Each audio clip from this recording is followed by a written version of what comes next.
Okay, so what we'll do is we'll leave Steve open and Andy and this end here for the time being. Can we get us through to the speakers here also? Oh, sorry.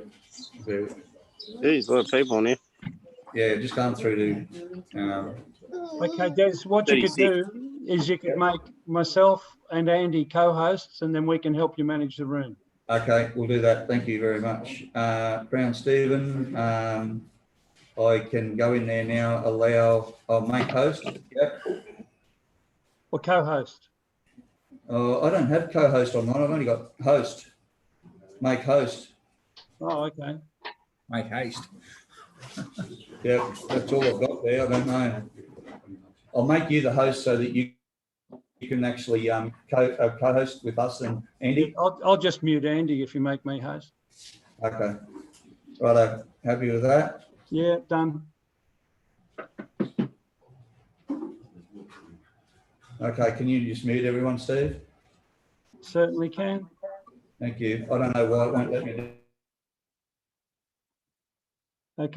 You'll need to unmute yourself now, Des. Oops, I just muted you again. Go again, mate. Yep. Gotcha.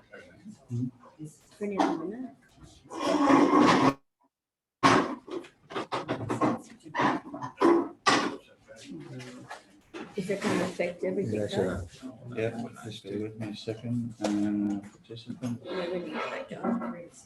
Actually, you're right. It must be on your options for the room that it only allows one host. It doesn't allow a co-host. Okay. Sorry about that, people. How are we going, Steve? Yeah, no, all good. All good there? Yep. Righto, we're going to cut down the noise here in a sec. Okay, well, if I just let people know if you're going to have questions at all, if people raise their hand in the participants box, not in your window, then we can see it. And when Des is ready for questions, we can release your mic so that you can ask a question.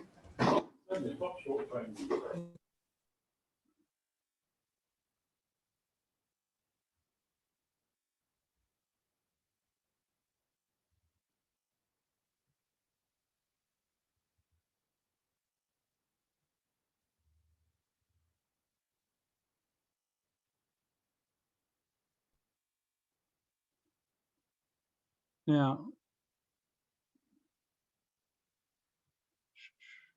can somebody just go to reactions and clap your hands if you can hear me speaking? Because I've just lost all sound. Oh, you can. All right. Good on you. Thank you. So Des's microphone's still open, but it's gone quiet. So he might have pulled a plug or done something on his own computer. I can still see Des is open to chat. Yeah. Oh, now he's muted.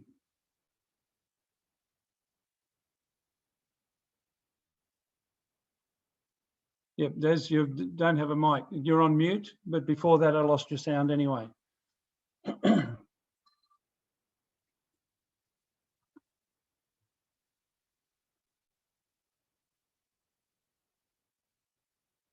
Okay, because he's got a meeting going on physically at the same time, there'll just be a little bit of sorting out. If you can just bear with us.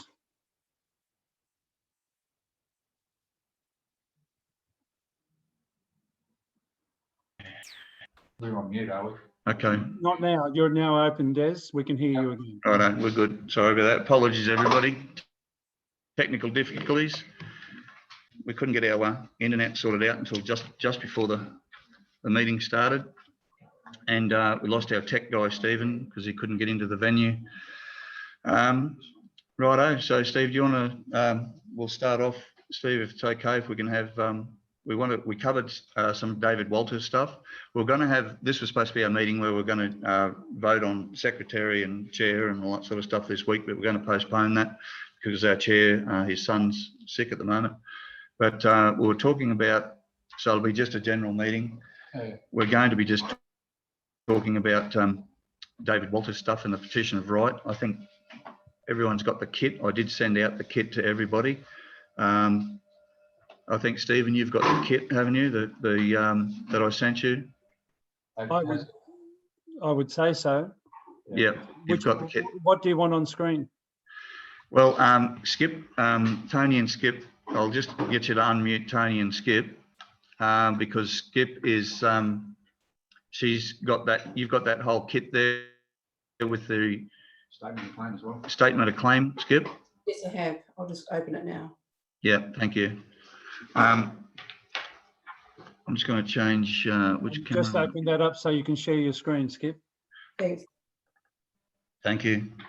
So along with David's petition or the template of the petition of right, there's red sections in the petition of right that you can change and put your own details plus your experience in. But along with that petition of right, you've got to submit this statement of claim along with your petition. Well, basically, David's what you're doing, you're backing up David's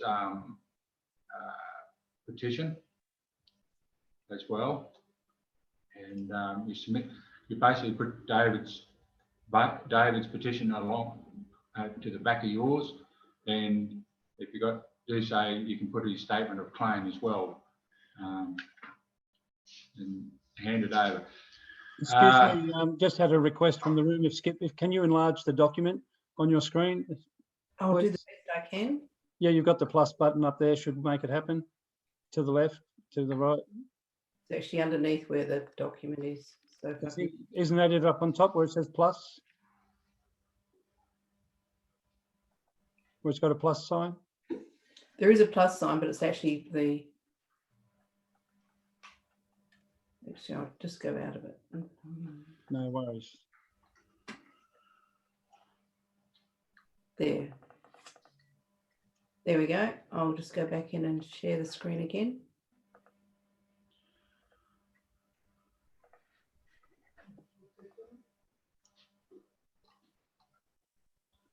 Awesome.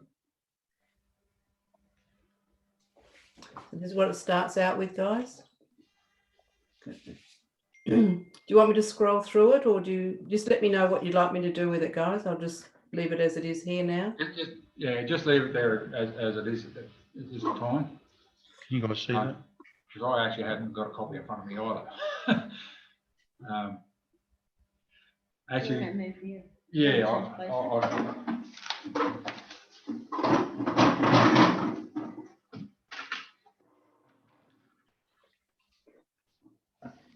There's a misprint there too. It says Queensland, the smart state. Might want to adjust that.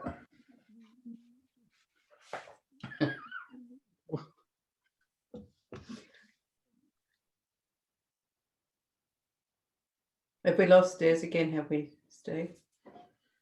Oh, I don't know. Look, I was looking at some other things. Unless he's muted himself. Hang on.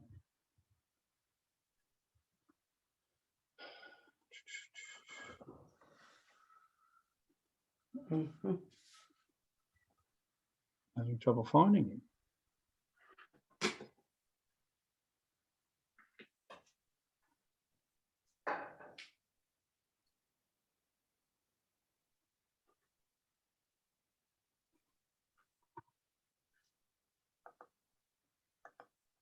Just bear with me a moment while I find out what's going on.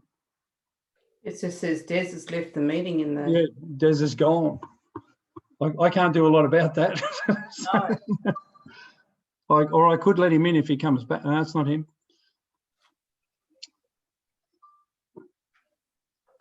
Okay, well, I don't know what's happened to Des, but I assure you I didn't boot him. No.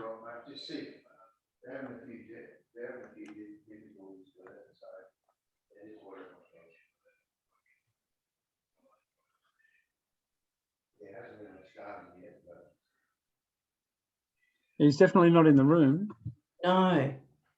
so we might have to give him a ring. Yeah, I'm not sure. Tony's just taken another call.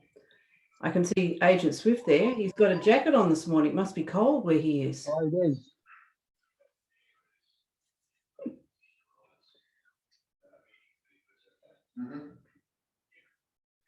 You're right. No worries, mate. We'll talk to you soon. Okay. Thanks, Mike. Cheers, mate. Oh, wow. No worries. See you, mate. The lilies.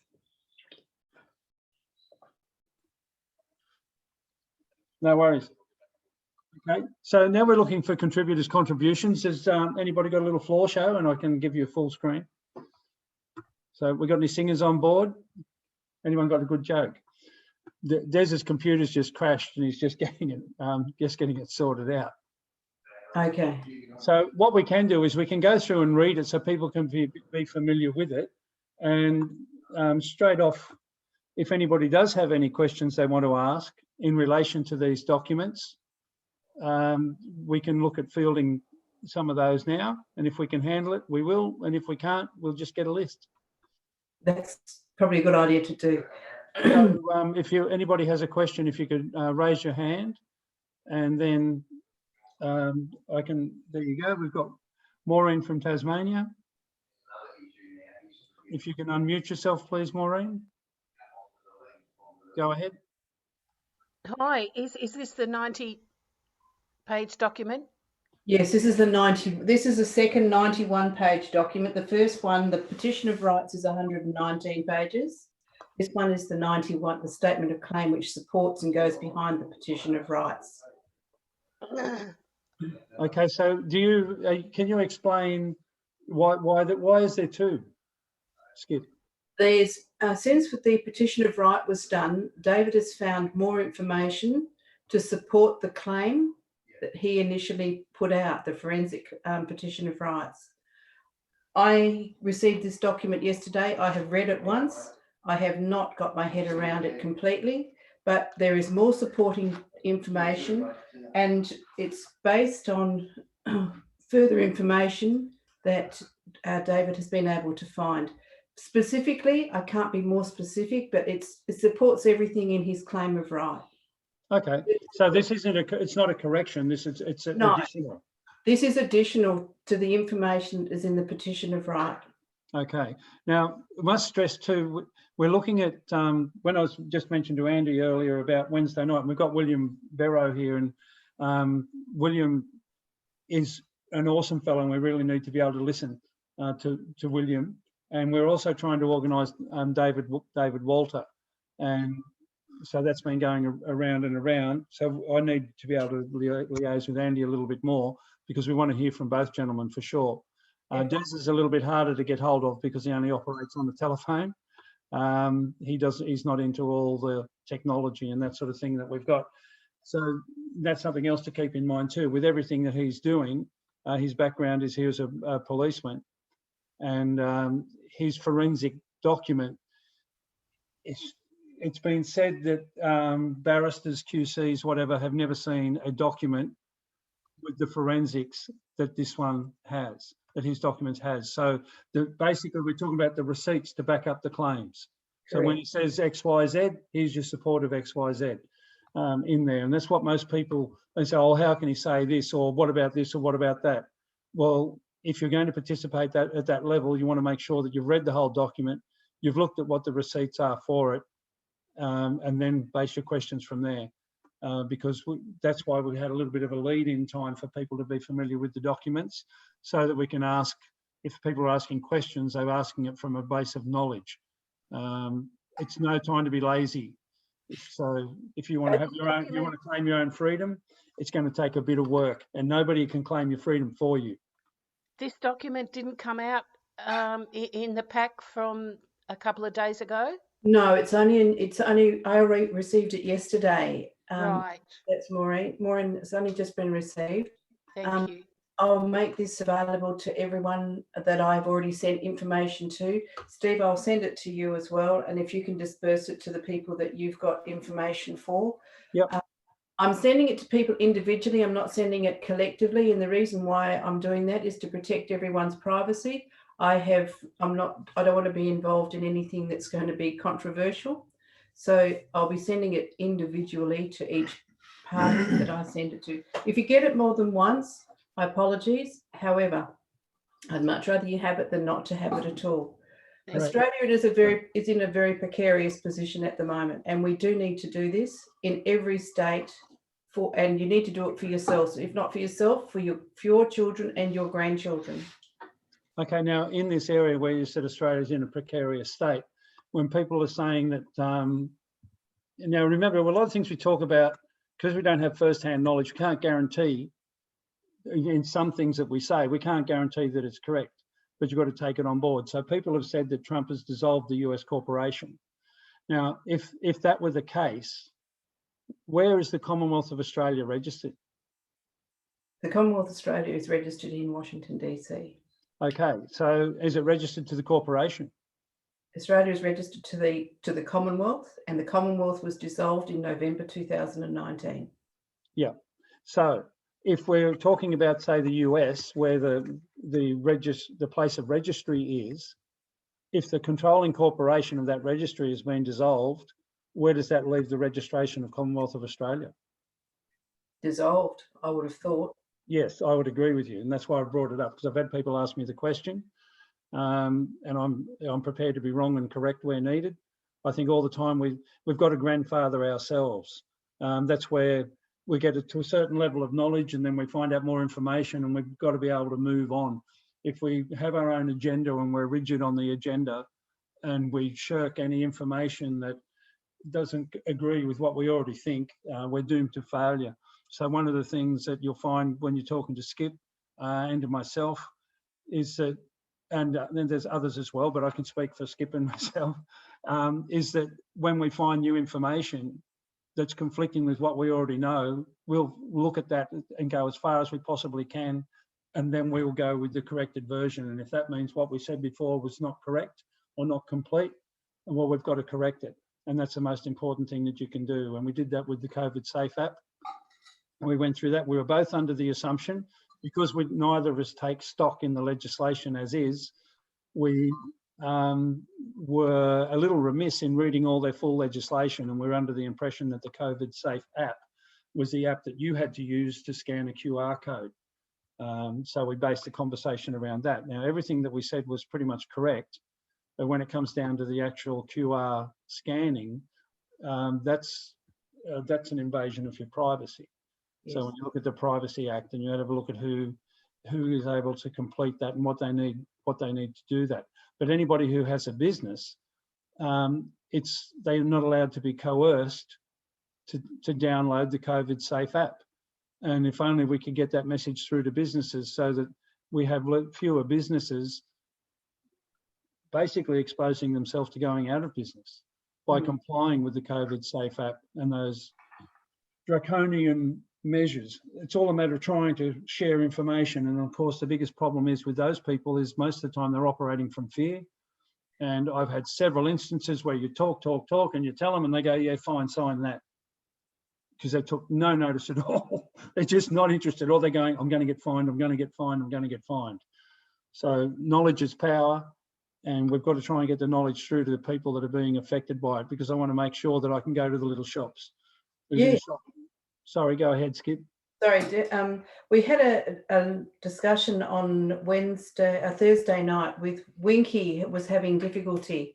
This morning I received a text message from her with a postcard that she has developed, and it's got a lot of information on it. Before I release it, I'll ask her if it's okay if I can share it with people on the Zoom meeting this morning. I believe this is today. However, it's getting tighter and tighter in relation to what she's doing and where she's going. And the bullying is something that is not acceptable, which comes with people who don't consent to comply with the requirements. Yeah. Yeah. It's a very brave lady. Yeah, it's difficult. I've got people that are affected, like when you're trying to have their children involved in participating in activities, and the council is making the people that are hiring the room participate with the COVID Safe. And then she's just saying the woman who's running the thing will not listen, will not pay any attention. I said, well, then you've got to make the choice whether your children participate in the activity or not, because they're just not going to let her in. So, and in that whole area, with all the people that are attending in the council, she's the only one who has the awareness. So that does make it makes it, and it's funny how we're all spread out like that. How come we're not all in the one bloody town? You know, imagine if we were in one town, we could take out that town, then we could show a model to everyone, but we seem to be spread everywhere. Yeah, for sure. And in relation to the situation you're speaking of there now, there is moves afoot in relation to getting that document, the Privacy Act, downloaded, printed off, and doing some footwork with that particular case. Yeah, it's but that's good. As I said to her, it's just like a test case, and what we develop from that we'll be able to apply in other areas. Now, with the work that you're doing on that, and to a lesser extent the work that I'm doing on it, I'm still trying to catch up with myself, but everybody that's in this room can read, or they wouldn't have been able to get here. So everybody can look at those particular things, and at any time when we're discussing things, if you've read the legislation and you feel that you're at odds with it, or there's something you're not sure of, bring it up. But the other thing is that you can generate the documentation yourself. Now, when it gets right down to it with the stuff we're going through, and most of you are already aware of this, but I'm not aware of everybody that's in the room. So I'll talk to the lowest common denominator. None of the legislation that's in place is valid. There's no law out there controlling you other than common law, right? And that's the law that we all agree that we have, and you already know. You already know. No one needs to tell you, unless you're a psychopath or a narcissistic satanic ritual abuser. Nobody has to tell you what is common law. It's with common sense, or in these days, I think it's got to be uncommon, because the common sense seems to be failing a little.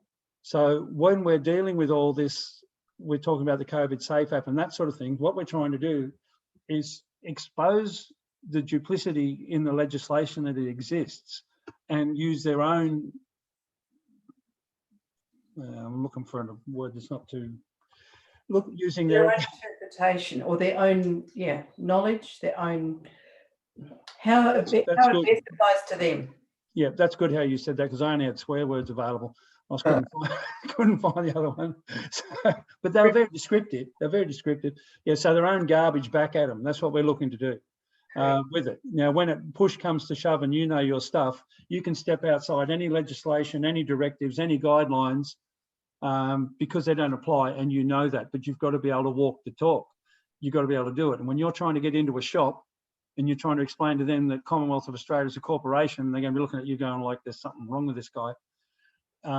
You're not going to get there. So if you engage with the legislation that these people think they're complying with, and show them where they're not, they're being coerced, and that a directive is a directive, it's not legislation, and that a guideline is a guideline, is a lot of these people are taking things off what they read in the newspaper and what they're told on the television, and a minister stands up and speaks on the television, and so they do what they say.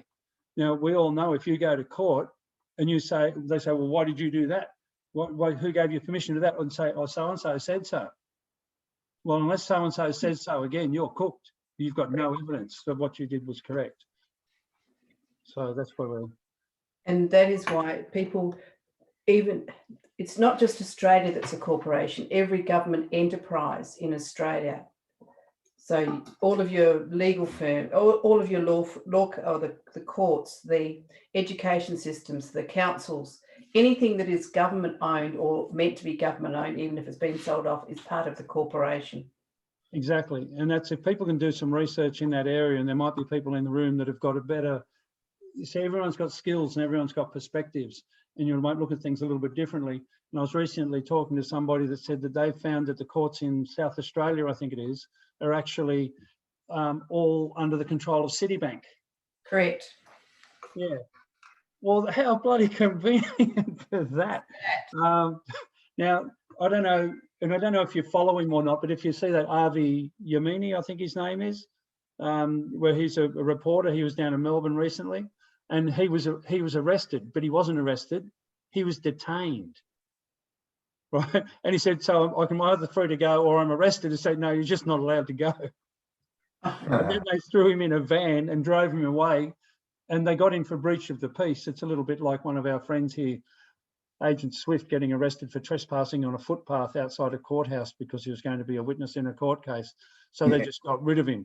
Well, they got rid of a reporter as well. Now, I tell you, even if I stood here and I thought that Harvey bloke was an absolute idiot, if I thought he was a complete dickhead and didn't agree with anything he said, he was being calm, he was polite, and they removed him because he had a microphone and a camera. And if anybody in here thinks that's fair enough, leave now. You're not in the right place. You're part of the bloody problem, right? So you need to be able to hear the voices of people who have a different opinion to what you have, but you need to be heard as well. And you don't need to be subjected to what they tell you you have to do any more than they have to be subjected to what you tell them they have to do. And that's what this is about. Everybody having the right to self-determination, and you have to give that up. It can be sort of stolen from you or through trickery taken away from you. But then with our combined knowledge, we've got 45 people in here at the moment. And with the combined brain power we've got and the observational skills, we can take this to this corporation. But what we need to be able to do is to duplicate ourselves or infect more people. As I say, become bacterial, because viruses don't spread. They're not contagious. So become bacterial and make your knowledge infectious to the people around you. It's very hard to get people to learn when they're actually being pressured into a performance they don't want to participate with. We've got to try and get them before that point. And I would suggest getting hold of an owner of a business when he's not on the front line dealing with his customers. That would be good if you can share with them some information. Just the COVID safe stuff that Skip and I put together from that video, but the paperwork we put out. If people can read that and they get the idea that you're not allowed, you can't coerce people to do it, and the people who make you do that are actually subject to fines and penalties, it should, you're looking for an area where you can just make a chink, where you can get them to hear you, and you can go, well, hang on, that can't make, how can that make sense? That it's actually an offence to make somebody download that. It's it puts the business, the enterprises on the back foot, because what the actual Privacy Act states is that is an offence. It's not an offence for the person who's downloading it, it's an offence of the person who's asking them to download it. So they don't, the information that they say, or we've been told to, or we've been instructed to, or we've got a directive, that doesn't, it's not worth. I've got to be careful here because, like Steve, I understand English. We use descriptive terms, don't we, Skip? Yes. Businesses feel as though they take the bully approach. We can fine you $5,000 and that is not the case. If they understand the Privacy Act, they themselves are the ones that can be fined. Yeah. Not the person who is entering or trying to come into their premises or whatever the case may be. They cannot be coerced in any way, shape or form. No, it even goes to the point when you read that part of the legislation from the Privacy Act 1988, section 94, like just go through A, B, C, D, but it's H, I think, in particular, when you're starting to get into the real meat of things. You can't actually deny a service to somebody who doesn't participate with it. You can't charge them any more than they were previously charged. If they could previously go into a store or participate with an activity, you can't deny them participation with that activity. Nothing. So that's what people have got to get their mind about. Now, once you read that and you look at yourself, now it's hard when we do all this stuff because anytime you pick a word, it's going to be wrong. So you know what the intention is. But if you think of yourself as an individual, if this applies on the COVID Safe app and you look at all the coercion and the fact that you can't be stopped from participating in an activity, well, how can then something that stems from that that wasn't legal for it to be done, but somebody did it, how can they then refuse you access to something in service when somebody wasn't allowed to actually make them participate with it? Do you follow? So if it's wrong ab initio from the beginning, it's flawed from the beginning. So, but then rather than attacking the shop owner, you're looking at getting where the source of their direction, where that came from. What do you have in writing? What do you have that somebody has signed? because sometimes you're hearing, I heard it on the news, I saw the minister say it, we got a phone call from XYZ. But what we need is documentation with signatures on it. And if we can get that, we can start sending notices to these people. Yeah. At the very least. Now, if we sit here and say, just because the legislation is right, we can fix it, well, you've all been around long enough to know that that ain't the case. Just because you're correct and you've got the facts doesn't mean that you're going to win. But the more people we've got being able to do this and stop complying with them, that's what we need. Yep. I'm just having a look on the links, on the messages. Where can I find the information that Steve is talking about COVID? If that person can, Ange Gordon, if you can just leave your email address in the chat box, I will forward it to you, along with the other information that was sent out in the email. Yeah, now, obviously, with what we were doing today,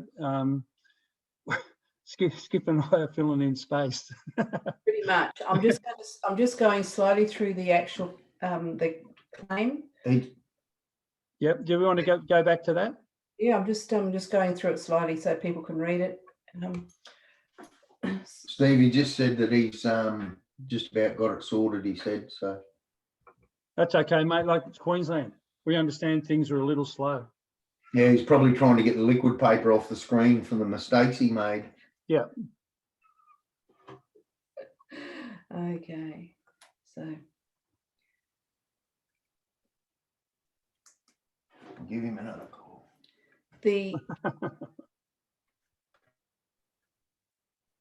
In relation to COVID, I'm sure everyone is watching and getting information from different sources, from all over, not just here in Australia, but from international places as well, international informants as well. They're expecting that 2021, this is all going to vanish very quickly. So, can you unmute Des, please, Steve? Is he in? Apparently. I can't see him. He can't see you. What's his name? Dez Rowe. Yeah, I know, but I haven't got Des in the list. There's K-A-Z. Kaz. Oh, Must be someone else's link or something, I don't know. okay. Ask to unmute. Kaz, go ahead. Now can you hear it? Yeah. Hello? Yes. There we're on, huh? Now, here's a tip, Des. Now, I've got to remember that I'm talking to somebody that's in a compromised state, and you can take that however you want. But when I'm looking for Des, I don't look for Kaz. Yeah. You might want to tell Words matter, mate. You might not have picked that up, but words matter. Okay. The floor is yours, sir. Go ahead. Right. No, well, I'll just pick up on just something that you're talking about, the common law. The common law, it may not be quite the way you think it is too. The common law and the common law offences. And the courts are quite well aware to hear all the common law offences. And what are they? Theft, murder, and all such things like that. The rest all come back under legislation, and that's got nothing to do with us. Yeah, I think, Des, when we're talking about common law, just from the people that I speak with, we don't include the court system or the law society. Well, but They've got nothing. They've got nothing to do with it. A court system under proper jurisdiction. Well, I've never seen that, so I think that's got to be brought by the people. So that's just to make that point. I think common law doesn't involve the law society. Well, that's right, and yeah. Or Freemasons. Well, since we're supposed to pay our judges, or we elect our judges for the administration of law, and they should be paid out of consolidated revenue in the pounds. So, since once you get that in your head, we have not got any elected representatives to act on that in that capacity. So basically, at the court system is a rape and pillage in a bank, and really you can't. they can't charge you. They can't even put you in jail because they hold no lands and they don't have the seals to do it. And it's all smoke and mirrors. It's all smoke and mirrors, mate. But to the same token, we do end up being put in those places, don't we? Yeah, that's right. Under fear. Yeah. Yeah. How do we go? But anyway, Skip sent me an interesting a video there this morning. I found that very interesting. I'd say I agree with the old mate in that video. I'd say we are under I'd say the military, not military occupation, but the military caretakers. Sorry. Yeah, no. If you take on what Trump's done, we're under a military caretaking, and the video went through and they described how even the formation of Australia and going back to Captain Cook, how everything was a fraud. Yeah, I agree with that. But now what we got here and what leads us here is contracts under seal. While the contract's under seal, we don't want to be the ones to break that contract, because then if we break the contract, we can't get compensation. So basically, what David Walters has done is, through hard work, and use the system of what we got now. It's what we got now. What we think we're going to get in the future hasn't come, so it basically doesn't exist. But we can live in hope that what's coming down the pipeline, and it's got to start in the United States. I hope it's for the better. But at this present stage, we've got to deal with what we got for the now. And with what David has done, he's exposed that into the raw, and to get the protection of our Constitution, we've definitely got to send our petition of right over to Elizabeth. Whether she does anything with it or not, that's another thing. Then she has broken her contract, not us. And by sending the petition, that puts us back under firmly under the Constitution of we the people, and we can stay in there. And I think these criminals starting to realise that's what's going to happen. We're likes of these meetings here today, and these Zoom meetings and everything like that, it's education. Is it right? Well, yeah, so far, as I said the other night, with David Walters' stuff, I want somebody to prove him wrong. I think you might find that very hard to do. Our contract is under the seal with the Crown. If she doesn't act, she doesn't correct the system, she's broken the contract, not us. And even under the Magna Carta and everything like that, she does that. She's got, and especially under the Louisiana purchase, she's got to compensate us for our losses. And so basically, I'll keep saying it. We've got to send your petition over, and then you've got the cover of the Constitution. At the moment, we're old mate up there. We've got to get some information together, because when the criminal cabal's coming after you, you shove that right underneath their noses. And they've got, he who makes the allegation must prove it. They're coming to us like they have got the authority. Well, now we've got the paperwork or the evidence to throw us in, right. who do you work for? What currency are you getting paid in? And it's for them to answer. Okay, excuse me, Des. Somebody's just asked in the chat before if Charles gets sort of, I don't know, placed on the throne, whether this needs to be resubmitted or not. No, you've already done it. It's been done, and she hasn't. The contract basically she hasn't. She's abdicated her position. If she's abdicated, what can she hand on?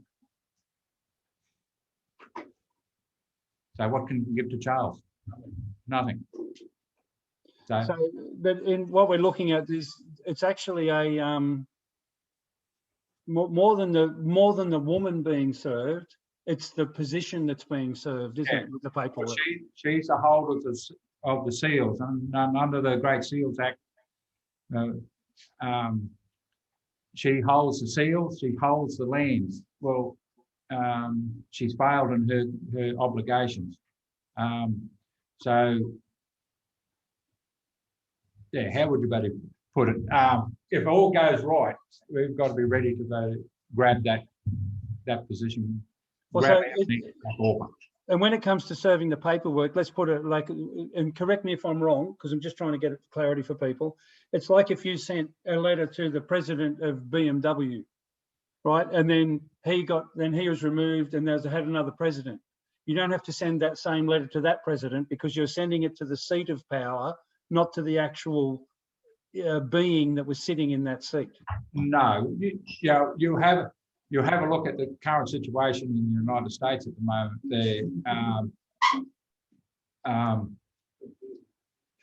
Trump, they dissolved the United States of America Corporation back in June, July last year.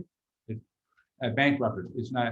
And Joe Biden took up the role of the president of that bankrupt organisation. So what did he take over? And nothing. So can he hand that on? What?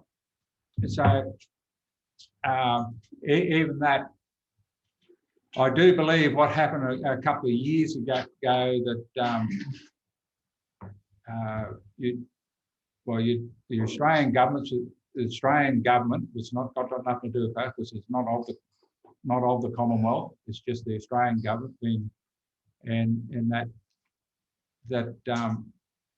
I believe that the Queen handed over the head of the Commonwealth to Charles, and the notice went out to all the Commonwealth nations, and there was no reply.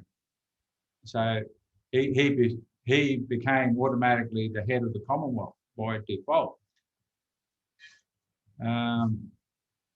because the Australian government and each and every state government couldn't reply because they're not underneath that system.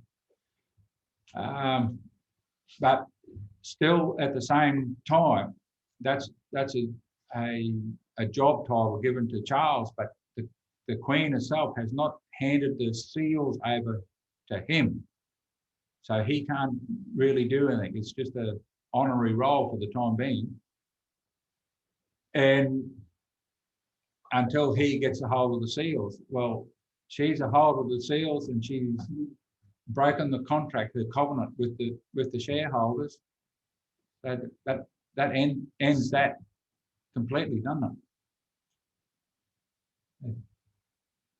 Because what she's now handed over or how can she hand over something that's been defunct?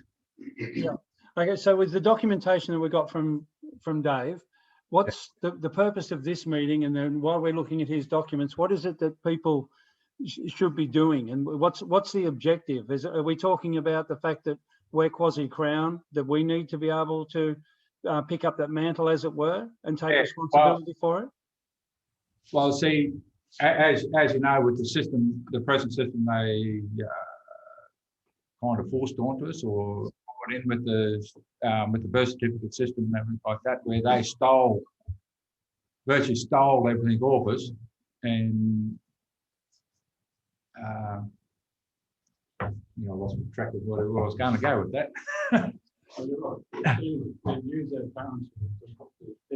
Yeah. No, it's more clean right over here.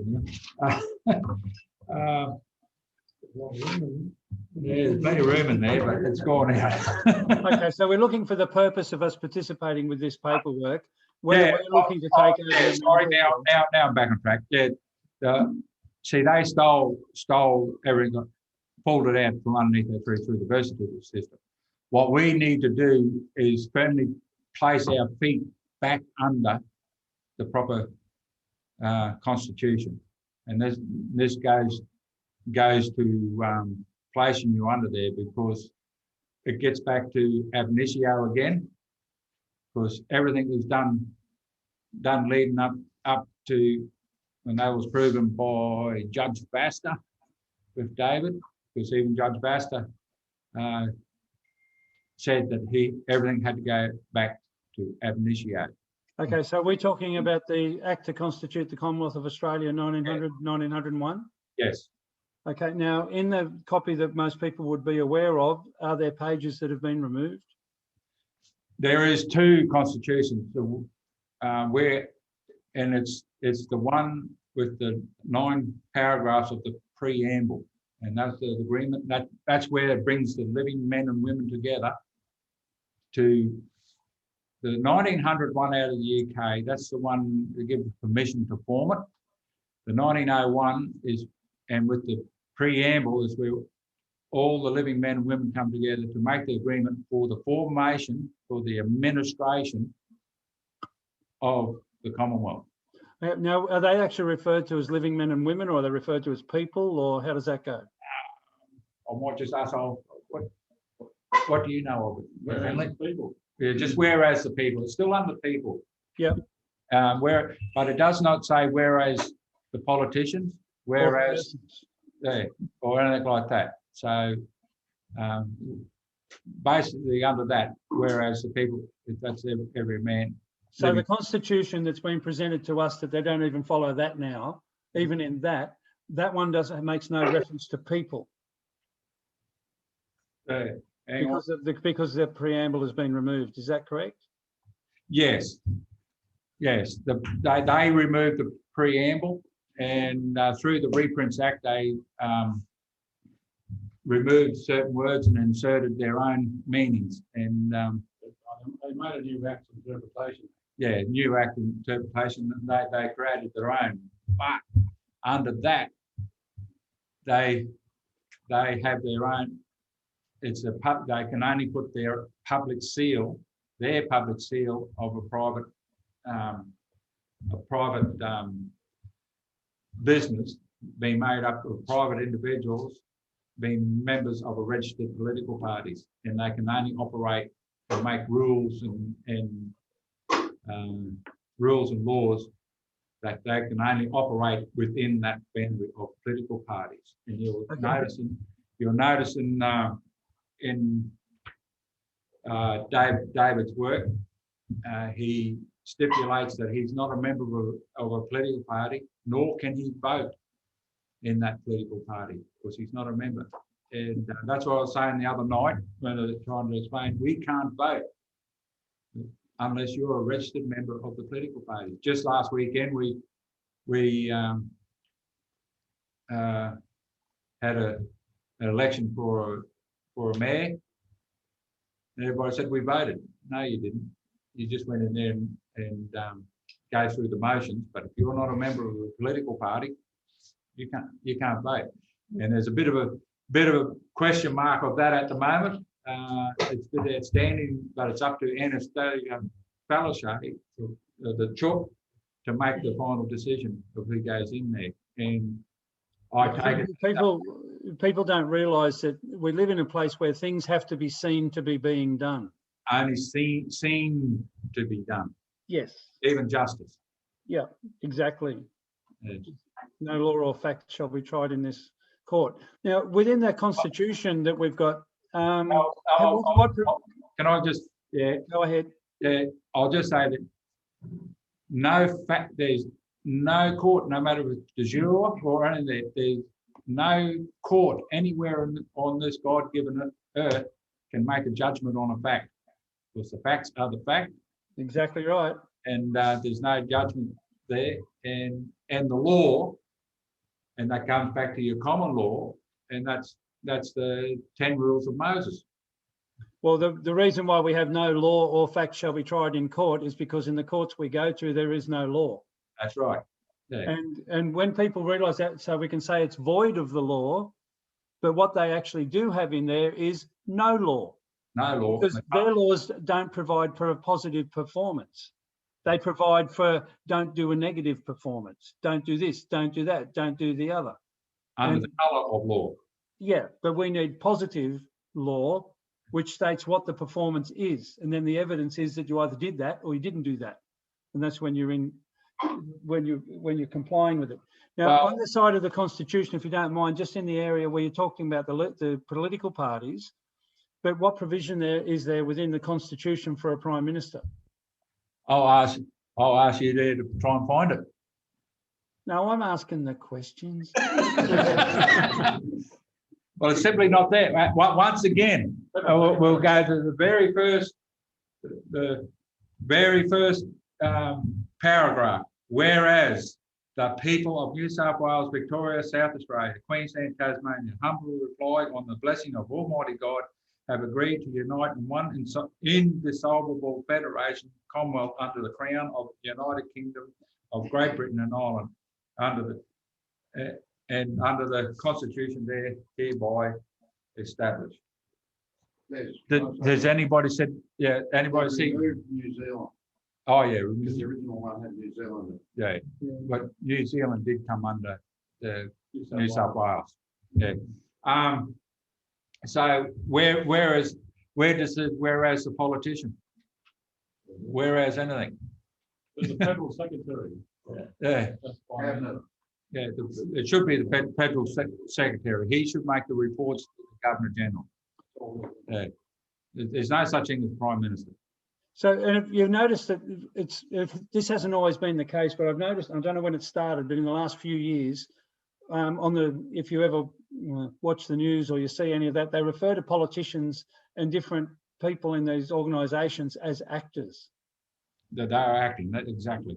Yeah, but when did they start telling us they're actors? But people don't even pay any attention to that. No. So in my role as, Yeah. no, well, we're going to strip you of your role, mate, and now you're responsible.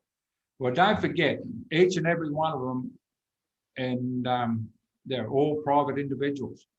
And Melissa had a copy of it. There is a couple of acts of J.B. Occupeterson, and he virtually took all that power away from him because he knew that's what they were trying to do. They were trying to steal the whole nation away from the people. I just can't remember which ones they are now. No, that's okay, because we're just covering the general things and breaking paradigms that people may have, because there could be people here who are not familiar with the information that you're bringing. So what I'm actually trying to do is unpick some of the fallacies that are in front of us that people see as authority. So once you see that you don't actually have a place for a Prime Minister, you don't have a place for a political party, how the hell can any of these people be distributing directives and guidelines that are applicable to people? They're only applicable to persons, and I think most people would have an awareness that they're not a person.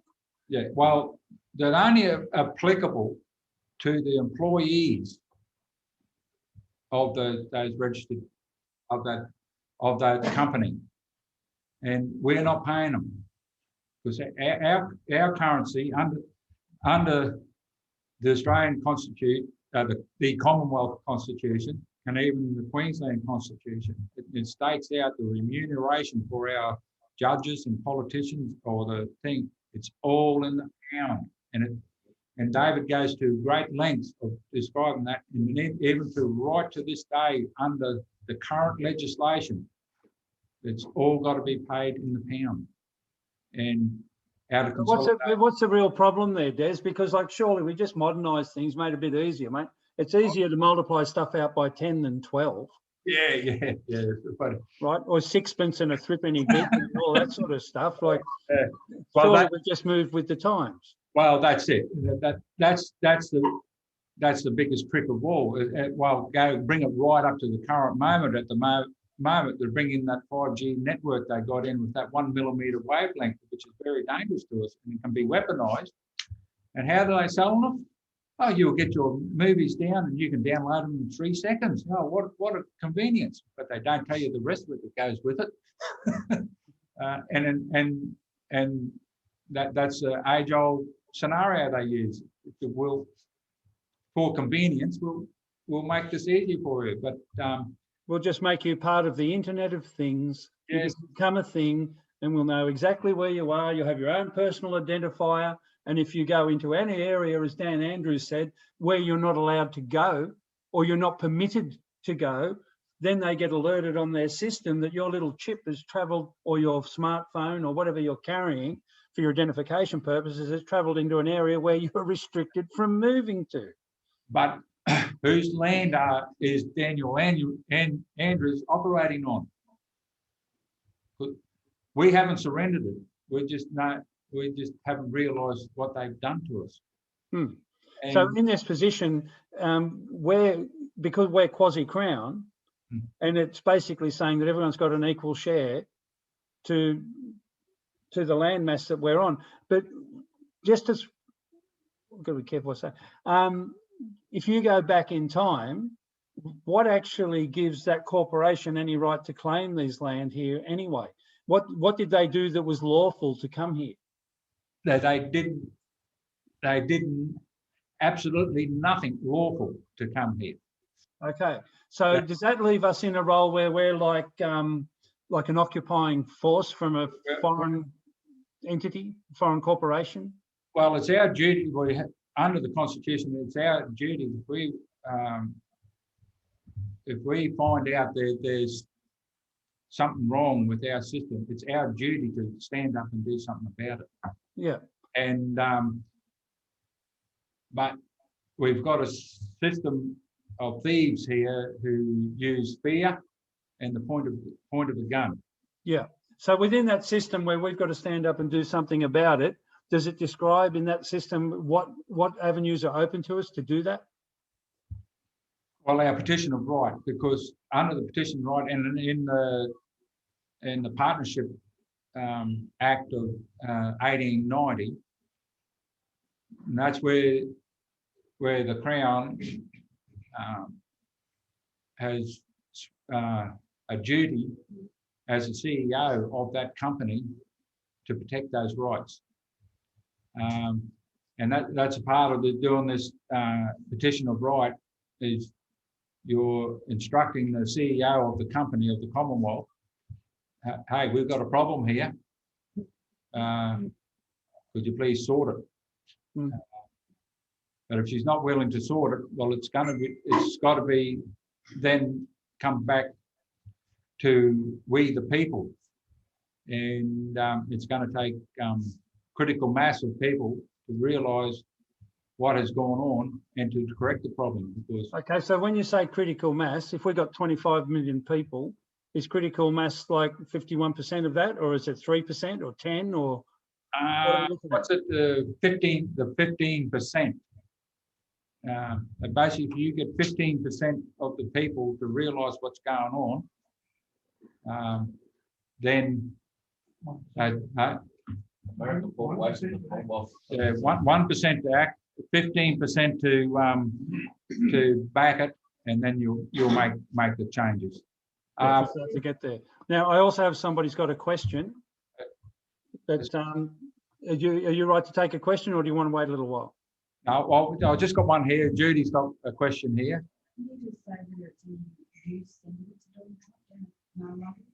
Yeah, it would be. Yeah, well, that I to the current situation in the United States at the moment, and I do believe Donald Trump is, like here, I think we're in a caretaker mode. The military's there, as same in the United States. But I would would not hesitate to send it over there over to the United States and just to inform them. I think they already know, but I think it wouldn't hurt to extend it anyway. To just to let them know that we are aware. Yep. But anyway, yeah, we've got a question there. Okay, Colette, can you unmute yourself, please?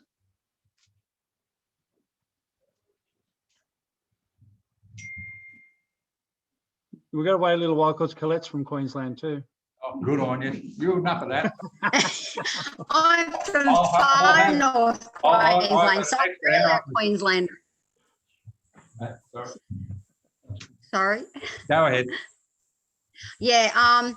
So like what you were saying, if we don't show our standing, I totally agree. If we don't show our standing, we're part of them. Yeah, that's right. And more so knowing this information, we're just playing party to it. So we have to let them know, as many people as we can, that we are who we are and we stand out of their jurisdiction. They're the ones that have come onto our land, and we have to say we're on the land, you're on our land, but we are non-combatant. And when you were saying about Donald Trump, I know as much as people don't like Stephen Spears, he's already been in contact, and he has sent letters to him, and he has asked for help because he said there's people out here that know our standing, we know what's happened, but the numbers aren't there, correct?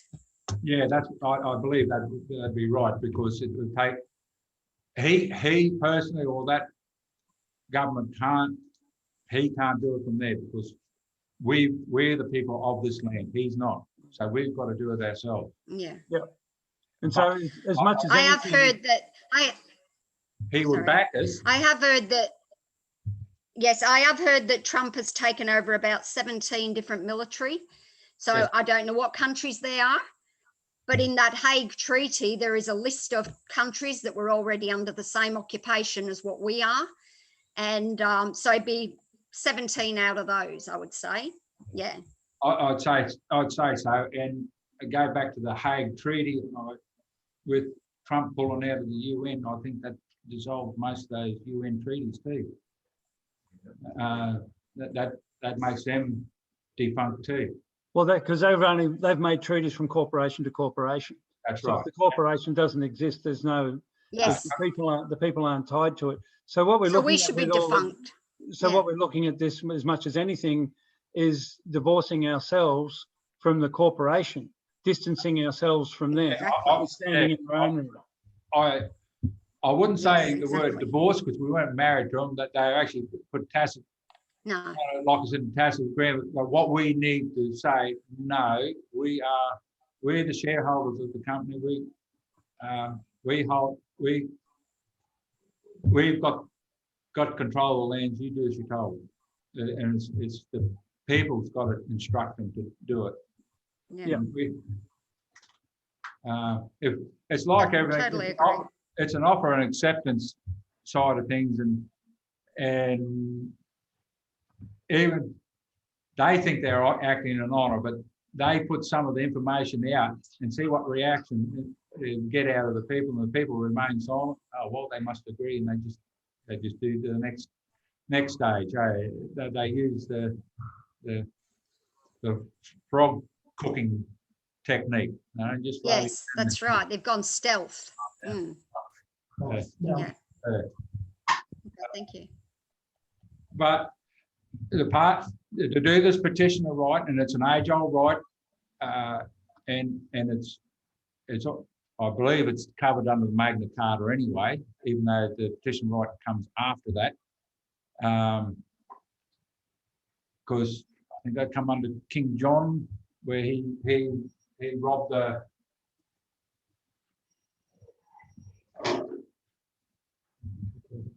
Sorry, I got rid of where he was. He robbed the people. So that's where the petition. We even to the point. And this is another thing. Of course, we made this petition. There's no court can intervene or interfere with that petition. They Well, can't stop it. bottom line, those courts are all corporate entities, so the dead can't speak to the living and vice versa. That's right. And I'd say once they get that information in front of them, well, they've got to stand to, then, don't they? They can't move on because they haven't got the authority to. Now, I'll just interrupt you for a moment again, but just to remind people, if anybody has a question or they want to be able to speak into the forum, if you can use the raise hand option in the participants box. If you go down to the bottom, there's an option there to raise your hand, and then we can hear from people who wish to speak. And I'd suggest that if people want to speak, they should probably volunteer themselves rather than have somebody else volunteer them.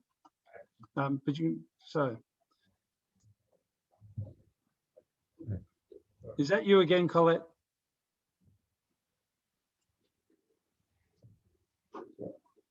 Yeah, that's me again. So could you not send this letter also to the UN?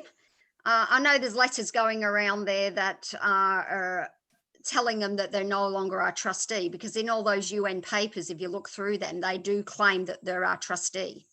Yeah, it is a waste of time because once again, that's a Rothschild thing. That's a consequence of the central or the banking system, eh? And you can. It is, but it's still showing you standing. Yeah, and if you feel you need to do it, by all means, do it. It won't hurt. No. Okay, thanks for that, Colette. Irritate them, and yeah. But it is very. Can you see the importance of doing that petition? So that it's your standing and puts you firmly under the Constitution of 1901. So, well, can I suggest to you, there's words got a lot of significance to people, and I think we've been conditioned to use certain terms. Right. Because of how that Constitution exists, I don't consider that I'm under it. I consider that I'm with it. You're with it. That's right. It stands by you because Constitution is basically a set of rules for your reps. Because each and every one, due to our daily lives and everything like that, we can't go down to do the day-to-day running of the business of the state or the Commonwealth. So we should be electing, under the truth, elect one from our peers from our community to go in there to be our voice down there. Yeah, and that's not a political party either. And so with that Constitution, that serves as your armour. That's it. And there's nothing wrong in being armed and using armour, because that's a matter of defence. And in some cases, that armour needs to be turned to be able to be used. And I know people don't like this sort of word, but I don't care actually, to be used as a weapon, because we have got entities that are brandishing weapons to us, like with all this COVID and all the rest of it. And we need to be able to assault, and I'll use that word as well, those who are attacking us. Yes. A weapon is can be misused, but it can be used as your defence, and you use equal force. That's why you have an armoury. Yeah. Now I've got a question here from Eliza. Yeah. I'll ask you to unmute yourself, please, Eliza. Go ahead. Hi all. Hello. Hi. How are you going? Sorry, I've only just joined the chat. So first of all, I wanted to ask, what is the best way to bring ourselves away from the Australian corporation? Secondly, are we able to, how do we do that, being that we are dead people? And third question, can we get back the recording of this conversation, this Zoom meeting? Three questions.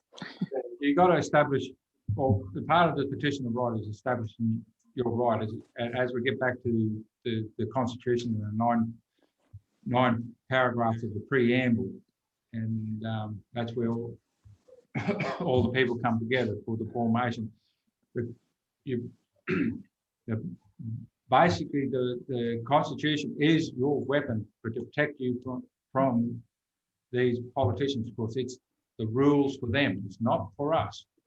And that's the part we pay the judges out of consolidated revenue in pound for the administration of the law, and they can sit there and, like, one person, or for a better word, has attacked another person, or under common law offences, has murder or stole or anything like that, then that can be dealt with. But as far as all the other legislation and everything like that, the legislation are the rules for the employees not to harm the partners or the owners of that company. And who's the owners of the company? We are. And they've turned everything around 180 degrees and made themselves the masters and us the slaves. And until such times as we correct that standing and start using that Constitution, that's the best thing we got at this stage. Even though I see a comment there, they're saying that the Queen's a fiction. Yes, she is a fiction, but she's also a private individual. Well, COVID-19's a fiction. Yeah, that's right. But she's having some sort of an effect. Yeah, she's also a private individual, just like you and I. And her crown is a job description, and that's her contract under seal with each and every one. And this is going along, even to do this petition of right. That's one of your stages of actually making her responsible for her duties as a private person. And she neglects her contract under seal, she's gone. And that's where she can lose all her property. Dez, Yeah. I wonder, like I said, And so the petition that's Hang on, just a moment, Eliza. There's somebody in the room that has a question, I think, based on what you were talking about. sure. Sure. so we sent that petition to Queen Elizabeth. Yeah. On the outside of the mailing envelope. Yeah. So I'm wondering if it comes back like David Morgan, even though she has rejected it, if you may do like I did with Donald Trump, I sent it to Donald J. Trump, but the envelope inside said President J. Trump, and then my letter said President Trump, so it's not interfered with. Yeah. So I'm wondering if mine comes back from the Queen, should I send it to Elizabeth Windsor? Yeah. And then inside put on the envelope and the letter to Queen Elizabeth to try and get it past some block that might have happened today. Yeah, well, that's not I do believe that she's in a spot of bother, because as we know that with what Trump's doing, and the Crown has been interfering with all nations everywhere across the world, that she may be in a spot of bother. And after having a look at that video Skip Rose sent me this morning, I reckon that's quite possible. And she can't act, but doesn't matter. As long as it's we the people have not broken that contract under seal. You got to let her do that. Okay, now we'll just go back to Eliza and see if we've covered what she was wanting to know about, Eliza. Sorry, sometimes I was losing the connection, Stephen. So, so is there a petition that we can all do, or okay, Eliza, when it comes down to a petition, in most cases, people think of a petition as being one piece of paper with many names on it. Now, what we're looking at is many pieces of paper with one name on them. So this is about claiming your right as not a person, but as an individual, yes. And you're standing with the Constitution. So this is where people really need to look at what they're doing and we look for comfort in a crowd, but now we've got to stand out from the crowd. And when we all stand out from the crowd, we make a crowd of our own. That's not part of that group of persons. And you made the comment before about being dead people. Yes. If we're dead people, I'd suggest to you, you're either in the ground or you've gone up in smoke. But the persons are definitely dead, or what we call a mort main, a dead hand. So you're the energy that moves the person, but we're looking to separate and taking up our role or our position as crown, because we have that same standing, and we are crown. So so that's time to step up. The living person, the living people have always been there. It's just that the politicians have moved the goalpost by bringing in their private currency, which was the Australian dollar, and there's absolutely no referendum ever held and to change. And the coin of the realm is still the pound, shilling, and pence. And tell us, Des, what's the significance, say, if we look at the $5 note, and it's got a really nice picture there of Elizabeth when she was younger. She's looking really good. And I love the way she's done her hair, because you don't normally see her hair, do you? Well, what's that about? What's that about? Yeah, well, she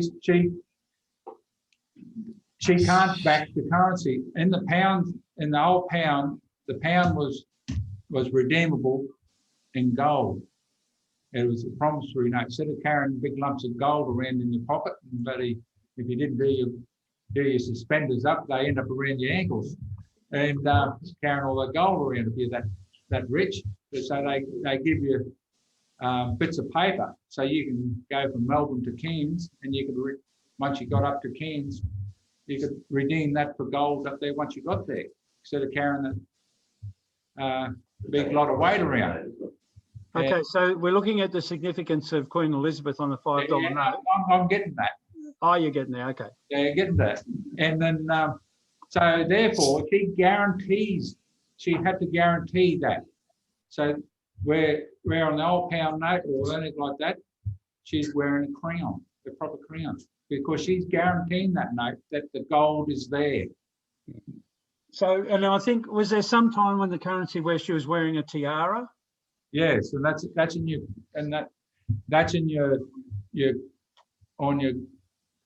coinage what is struck today, and we'll get to that.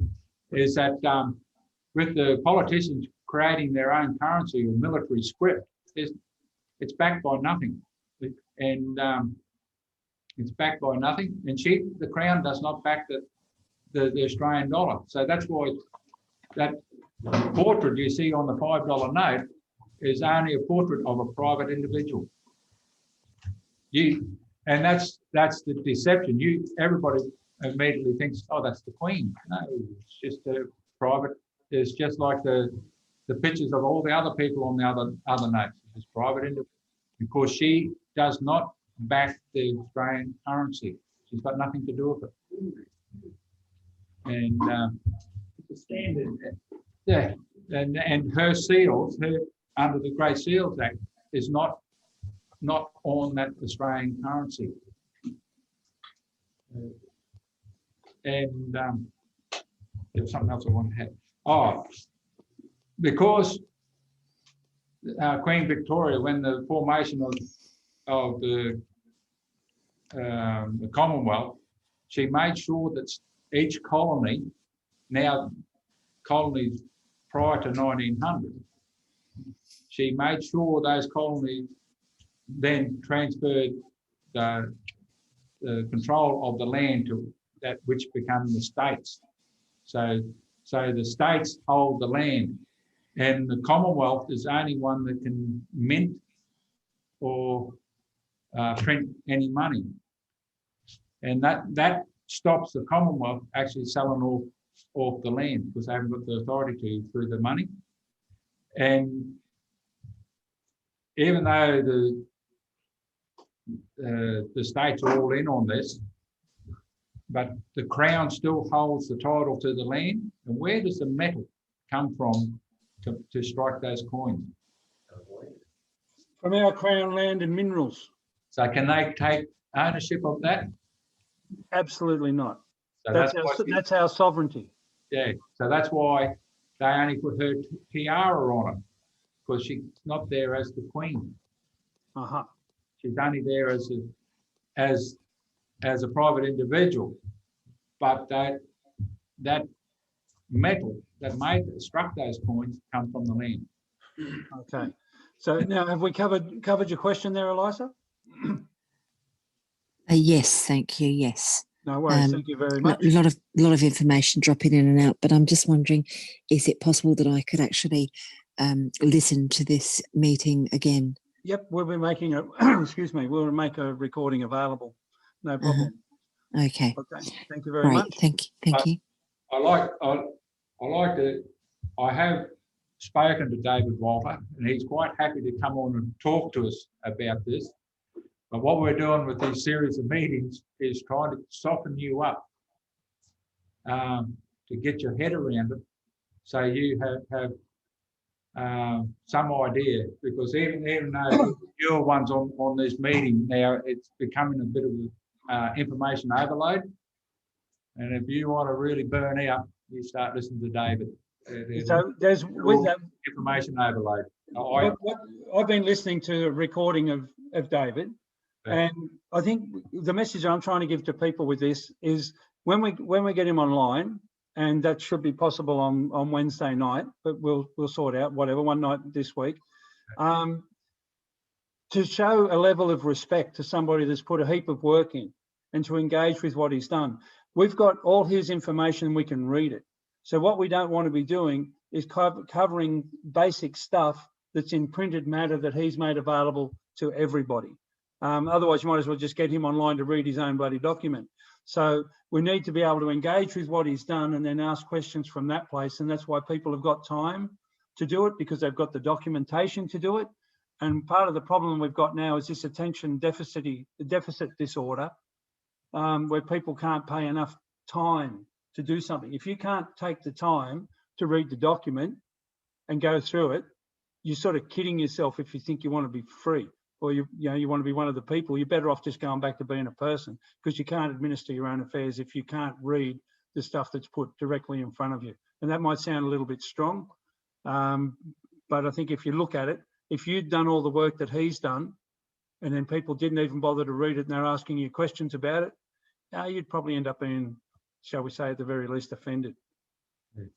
I got to add to with David. He sacrificed a hell of a lot to get because anything you do, it's got to be first-hand knowledge, and he's done it with first-hand knowledge. And some people try to fob him off. He's been bankrupt. He's been thrown in jail.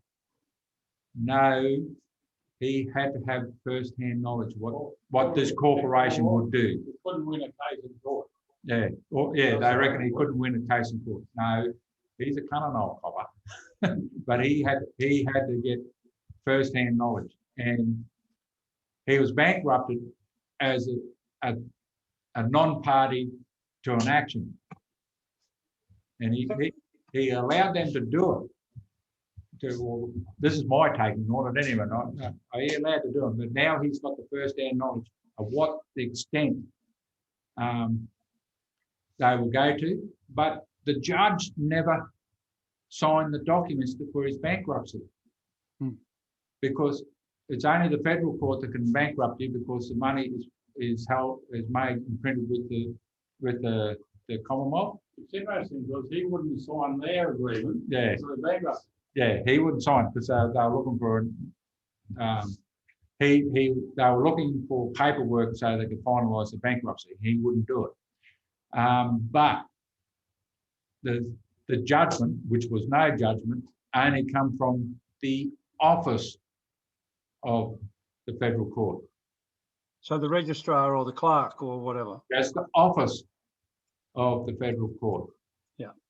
Now, when it comes to people saying that he hasn't won in court or he lost in court, I just put something out to you. This is my personal opinion, maybe not endorsed by anybody, but anybody that uses that as a judge as to whether somebody knows what they're doing or not is a fool.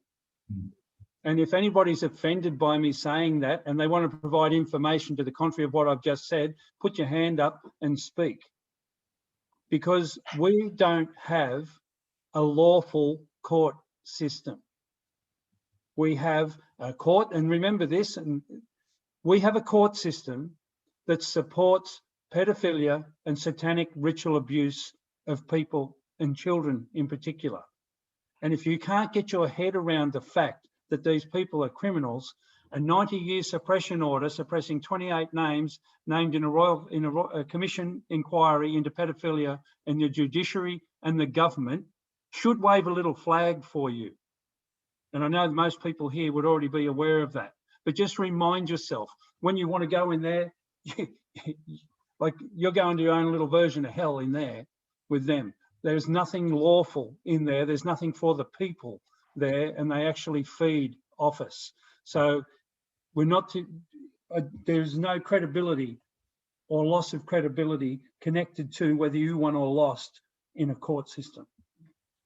Well, see, all the judges and magistrates, that's why you won't get any signatures on, because they can't use the seals of the court because they're not paid in the pound.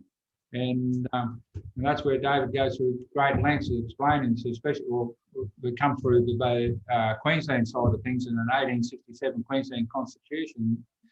There's the things where it sets out the remuneration for the judges and everything, and it's still in the pound. And he'll go through and show you, he'll duck through the current legislation today, and it's still the same. And if they're not paid in the pound out of the consolidated revenue, that they can't administrate the law. Yeah. And as when we go into that, because this is why the current court system cannot hear common law pleadings, because they haven't got when they are not paid from we the people out of consolidated revenue. They're paid out of the treasury of the political parties. So they don't have the standing to join with it. No, and all they do when you go into the current what we think is court there, and they ask you to plead, they ask you guilty or not guilty, guilty or not guilty, guilty or not guilty. Are you going to pay or you're not going to pay? Well said. Oh, you're not going to pay, are you? So you're in dishonor straight away. So you drop before you even start, because they got no common law pleadings there, right? Okay. Now we've got another question from me in Tasmania, which isn't me, but me knows who me is. So if you could unmute yourself, please. Thank you. Sorry, it's me. I thought it was me. There's a lot of derogatory comments coming from a person called Jace in the chat. Is anybody aware of who this person is and what his problem is? What I would ask you to quote something that Jace has said that's derogatory. David can't sign anything as he's dead, but the Crown can hand the name to a lawyer being a signature. Yeah. David Walters is the sacrifice so that the other prodigal son can live. The Crown rob Peter to pay Paul, or what is going on here? What I'd suggest to you that the way that Jace is speaking is probably a level above your awareness. Oh, okay. Okay, so I can see why you would take it on the surface.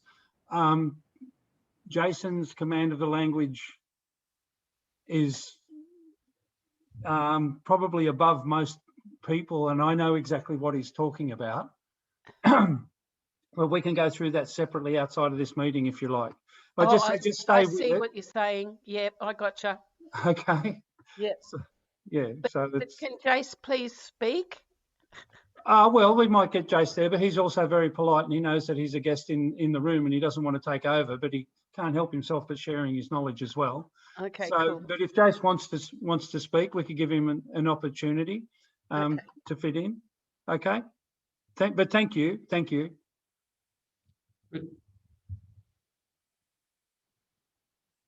So go ahead, Des. Anyway, with getting back to Queensland and everything like that, and he's got it at the authorisation of Parliamentary Council.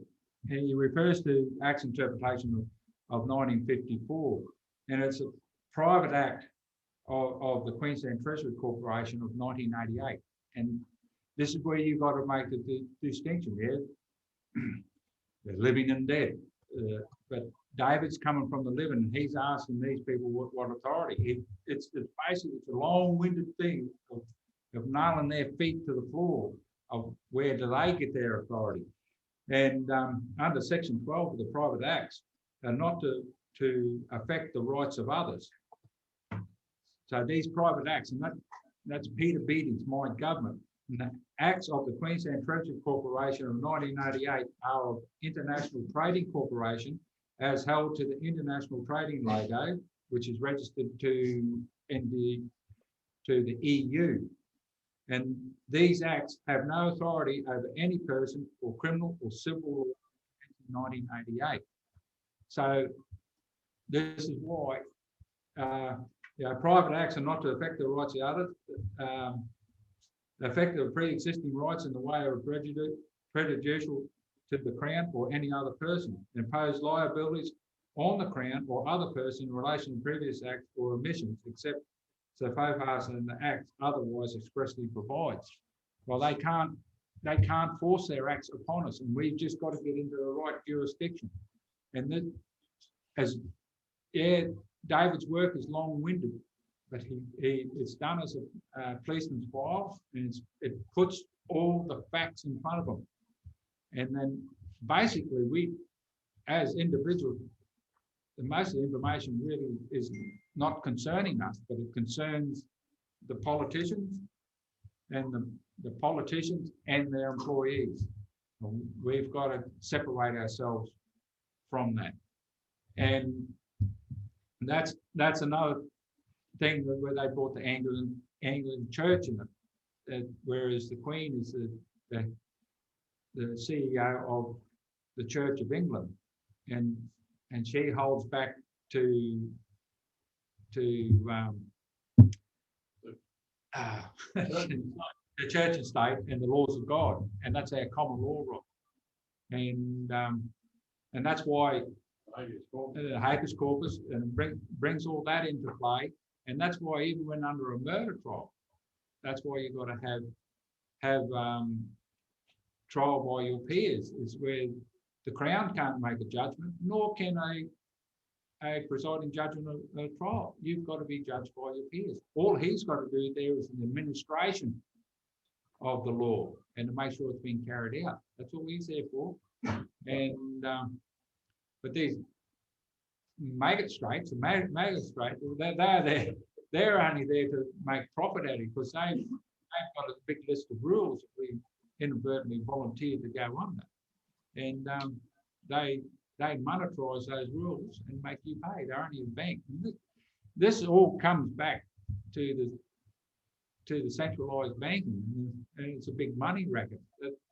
That's why they had to change the pound to the dollar, because they can't deal in the pound because they have no authority of the Crown. And there's several crowns operating at this stage. And we're just, as much as she is a fiction, but she has a duty as a private individual, and she's got to uphold her contract under seal, and she inherits that. What do we call it? Not inherit, but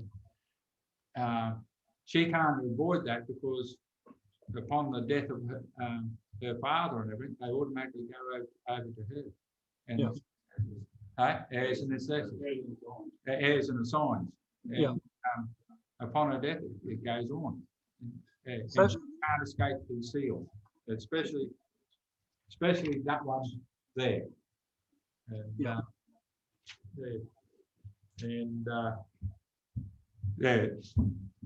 So I've noticed just a few things in the chat, and I won't go through them in particular, but sort of I've noticed somebody sort of saying, so all we have to do is do a petition of right and then we're free from the corporation. No, we're not. we're not free from it, but it puts you in good stead. It puts you in the right place where to be. You still have to do your homework, and you still have to do your due diligence.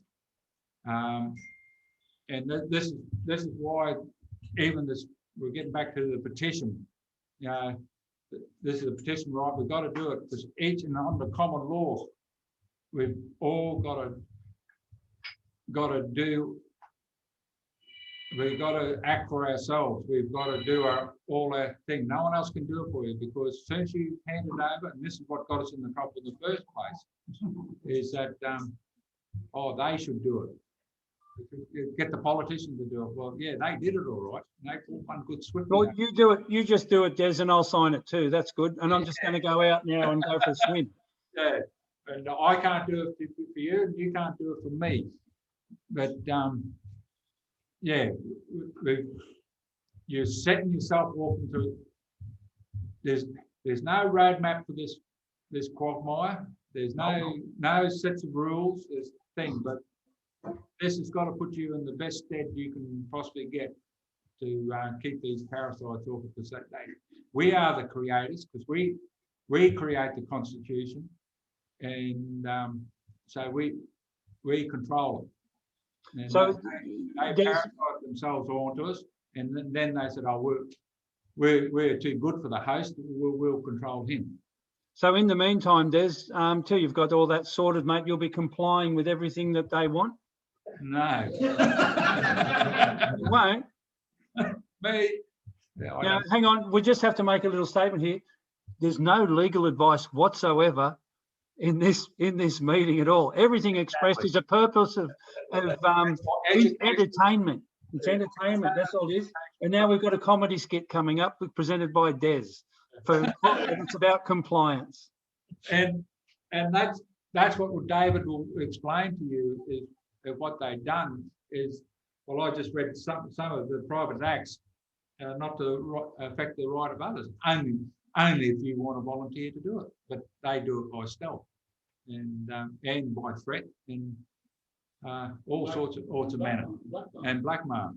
And I think Clayton can just with first-hand knowledge knows that. But see, they're that cunning and they're like that, because that gets back to what they've done is to get the illusion of control. Get the illusion of control. They try and circumnavigate everything. And the CEO, which is Anastasia Palaszczuk, because she's not the Premier of Queensland. She's only Queensland's still there under the Constitution, but she's a holder of the seals of the state of Queensland, which is registered on the United States Securities Exchange Commission, and she's just the president of Queensland Treasury, and she's held to the or Peter Beattie, my government, but she's held to the seal of this Queensland Australian Constitution of 1844, and that seal is held to the Wastelands Act of Queensland 1855. I just ask you, Des, have you got a copy of that Constitution of 1844? It's quite. I like to know who's the Hansard recording of that to bring it into being back in 1844, or who was the governor then of Queensland? Or was Queensland a thing? Well, this is part of the fraud. This is what they're dragging us in, because in 1863, the letters patent was coming out for the erection out of the colony of New South Wales to erect the colony of Queensland, in which 1867 UK, when they got the anything with the UK behind, that comes out of the Parliament of the United Kingdom. That can't be changed by these yahoos here. And Anybody knows the name of our first governor of Queensland? I named a town after him. Queensland. I also got a mango named after it. Bowen. Neat. And I it looked like a suck mango. but he read the Queensland Constitution out in 1869. So okay, so to get back to the question I asked, have you got a copy of it? You can go on to Queensland can you get that up there? Queensland legislation. What about documenting democracy? Or documented, we'll bring it up at there. Okay, so we can get a link to that, can we? Yeah, you can find out how all this is, how fraud. It's there. You can find it. Yeah, well, I'm trying to find it through you, mate, and it's not going real well yet. No. Steve, you can find all these documents under the link of founding documents. Yes. On the internet. Okay. Do we have a link that we can put in the chat for that? I'll have to find it, but I'll have to go off shared screen. That's all right. Just not all questions are because I need to know. Some.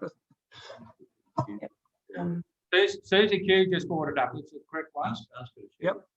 Share the document if she can. Yep. You might have to stop. I'll get to it. Two things, if I may make a comment. Des, when you get a comment from the room, can you please repeat the question because we can't hear it? Secondly, in relation to the founding documents, as I've just mentioned, they are applicable to every state of Australia, and they are also available once you go onto the site. You can actually get them in PDF format. So just be mindful of that. So, got it. I'm holding up the seal on the Great Seals Act.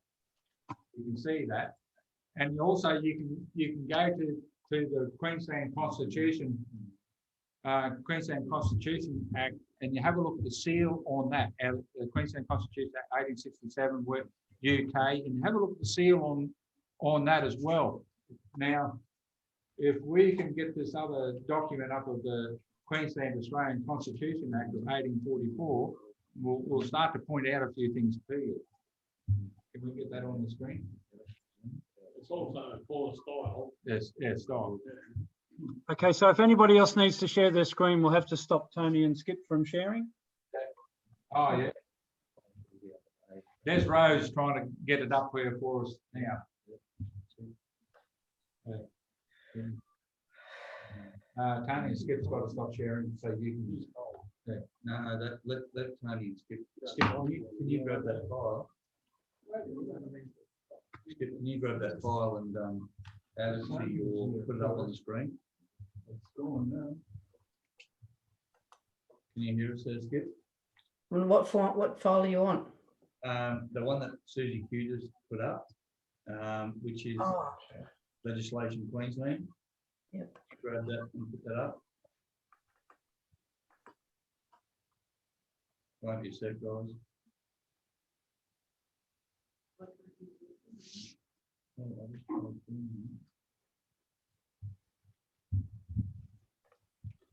Yeah, that one. So we had it.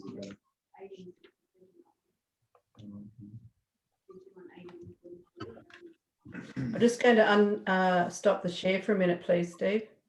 Sure. Just so I can enlarge it. Yep.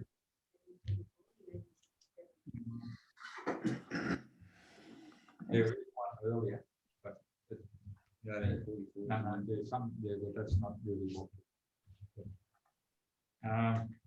Yeah, Skip got it. That's it. Yeah. Right out. Let me know where you want me to go in this document, please, Des. We look at that. See, that seal, and that's a private seal of a company that's registered in the United States and the United States Security Exchange Commission. That's the seal of Queensland Treasury. right? That they place that, they're putting that seal over and above Queensland. Where you see Queensland written like that, they are trying to put themselves over the Constitution of 1867. Now, we'll just go back just to the wording of that. Have a look. It's just Australian Constitution. But what's it says on the 1900 one in the 1901? The Commonwealth. An act to constitute the Commonwealth of Australia. Yeah. Well, so that's the Australian Constitution. Where's that? It could be anywhere. But 1844, yeah, 1844, prior to Federation of 1900 or 1901, of the Commonwealth, nothing's at play here, is there? Now, I'll ask you to go, ask Skip if she can find the Queensland Wastelands Act. It should be on should be around there somewhere. And oh, sorry, just scroll down. Stop there. Stop. No, second page. Bottom of the second page. Bottom of the second page. Go scroll down there. Stop. See there? Copyright to the state of Queensland. 2000 copyright to the state of Queensland, but we're under the Queensland period, and this work is under Creative Commons attribution and international license. Can you see a problem with all this? Yes. Right. Copy and paste. So what then you go to, ask Skip, can you bring up this, you just have to search for the Queensland Wastelands Act. Scroll down. Yeah. Oh, is it there?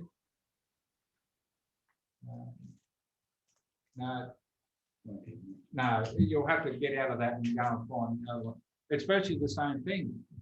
But we'll go back to 1863, where the letters patent and that come out for the erection of the colony of Queensland out of New South Wales. So basically, Queensland comes out of that's documented in democracy. The colony of Queensland comes out of the Wastelands Act of New South Wales, and so once again, how does Queensland? Where are the Queensland Wastelands Act? Now, where's the Wastelands of Queensland? And see, now when you think about when you're committing an offence in their eyes on their roads, and they quote the Transport Act, where are you travelling? Aren't you on the land of the Crown under the Constitution of 1867? So you're not under the Wastelands Act of Queensland because it doesn't exist. Can't be. So, yeah, is the law a fiction? Yes, it is, very much so. But we've got to learn how they're doing it. And is it Tai Su, the art of war? Yeah. Work out what weapons your enemies are using and what their tactics, and then turn around and use them against them. David will not come into the uppercase name, anything like that. He basically, right from the beginning, puts himself in the right jurisdiction, under the jurisdiction of the thing, by not being a member of a political party or anything like that, and has no contract under seal with Anastasia Palaszczuk. So how do her laws, where she holds that seal of the state of Queensland, how is she implying them upon you? And that's what we got to hit these magistrates with. And what currency are they being paid in? And it's he who makes the allegation must thus prove it. Mm. So that's what we've got to do. Have we got? What's that one there? Oh, that's. Yeah. But can you start to see what they're doing to us? We're going silent out there.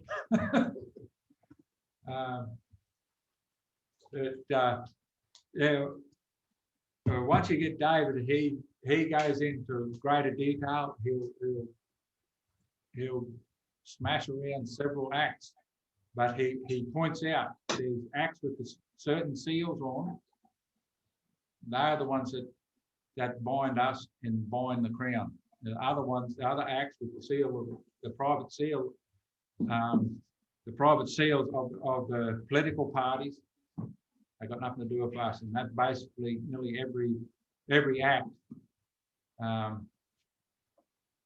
that this system tries to bring it, and especially under that where it's copyrighted to the state of Queensland and the creative work and common attributions under international license. It's exactly the same. Peter Beattie in my government, he created his constitution. It's a Queensland Constitution of 2002, and that's all it is. It's just a constitution. It's not even an act, and it was to be brought in. Was it Queensland Week? Yeah, Queensland Week of 2002. But time dates, and there was no day, no time. So it's never even been brought in, can't it? Yeah. So the Constitution of Queensland 2001 is held to the public seal of the Queensland Treasury Corporation, a private international trading corporation conducting all commerce and trade in Queensland. The public seal of the Queensland Treasury is currently held to the Chief Executive Office and the State of Palaszczuk, and is registered care of Queensland Treasury Corp, 111 Eagle Street, Brisbane. The public seal of Queensland Treasury Corp is fixed to the Constitution of 2001 and holds no authority no authority over and above the seal affixed to the Constitution Act of 1867, Queensland, the seal held by Her Majesty and the current holder of the crown and the defender of the faith. Now, where else? And there's another little trick to reading their acts and everything, where the first few, you have a look at the first lines of some of the things. It says be it enacted, and if it's being enacted is all capital, it has not received royal assent. It's nothing. It's just a piece of paper, and it's there. Okay, I've got a question from the floor or from the van or whatever it is from Dina. If you could unmute yourself, please, Dina. I hope I've pronounced that correctly. Hi guys, can you hear me? Sure can. I'm not good at this stuff and I'm new to you guys and I'm very interested. I have a sort of separate question about monarchy that's all related. But I was wondering, when you take an oath, we have a Queen Elizabeth II, who I find these royals quite personally are disgusting. But if you take an oath to a queen who's evil, how can we subjugate ourselves to such a person through our constitution? Can we have a constitution without having these royals involved? That was a simple question. Awesome. That's a great question. I'd say yes, we can, but we got to do it step by step.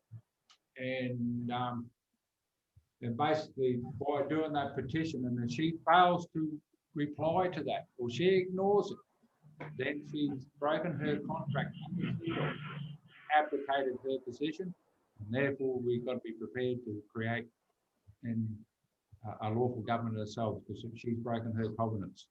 Okay, so what it comes back to there, Des, is something that I got defined as a domestic terrorist for 11 years ago, because I said, because the real power is with the people. Yeah.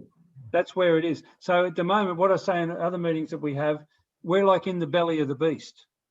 And the only way we can get out of the belly of the beast is at some point we have to engage it. We have to actually touch the bloody thing. Yes. I have to broaden your perspective on meanings of words there, Des. It's not all related to what you're thinking about, mate. They have a broader sense, but they get applied in a fine sense. Yeah, so what we have to do is we're already in it. We've got to cut our way out of it. Once we're out of it, if we've got the ability to establish the alternative, we can do it. If collectively we're too stupid, we're going to get back under the control of something else. That's right. These beings, they believe that they are superior to us. And originally they were the ones who could read and control everything. And they controlled the dissemination of information. That's why you had a priest of a church, he would read the Bible to his congregation. They didn't need to read. They didn't want you to read. They particularly didn't want slaves to read. Up until 1963, the Catholics were forbidden to read the Bible. So work that one out. Well, I had guys came around here, they were Baptist, and they wanted to read the Bible. I said, no, give it to me, mate. I said, I'll show you a couple of interesting things. We went through it and they said, I said, what do you reckon that means? And it was clear as mud, like, clear as the light of day. And they said, we can't decide that. The priest has to tell us. I said, you what? I said, but you can read English, mate. You can read English. Oh, no, we can't interpret the Bible. I said, but you read English. You don't need interpreting, mate. But they wouldn't do it. So that's what we've got to, if we're them, no, we have to be subject to something because we're not considered to be self-determining. Basically what you're saying there and what they were saying there, and they made themselves basically a ward of the state or ward of the church, and they're not competent to handle their own affairs, and that's why they're afraid to think. They're quite willing to let somebody else tell them instead of standing up for themselves, and that's what they don't like. So you'll find everybody in this room pretty much has got something in common, and it'll be this word with a question mark after it that says why. Someone says what you have to do this, and you go, why? Like, who are you in the zoo, mate, to be telling me what I can do? Yeah. I'll just add another thing there, getting back to the Queen and the breaking of her covenants too. She actually, by doing that too, she's the defender of the faith and held to nature's Lord and nature's God.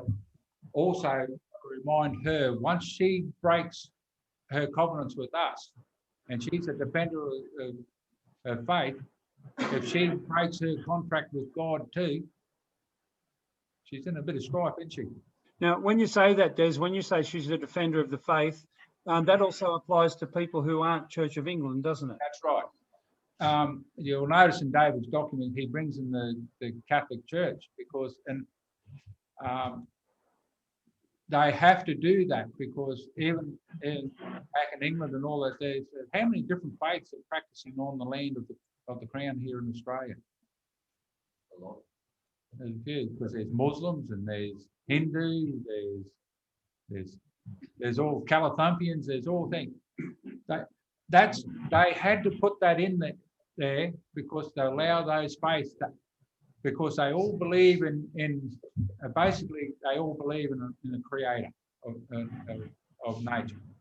And so she's got to bring that they bring them in there because they allow them to operate on the land of the Crown.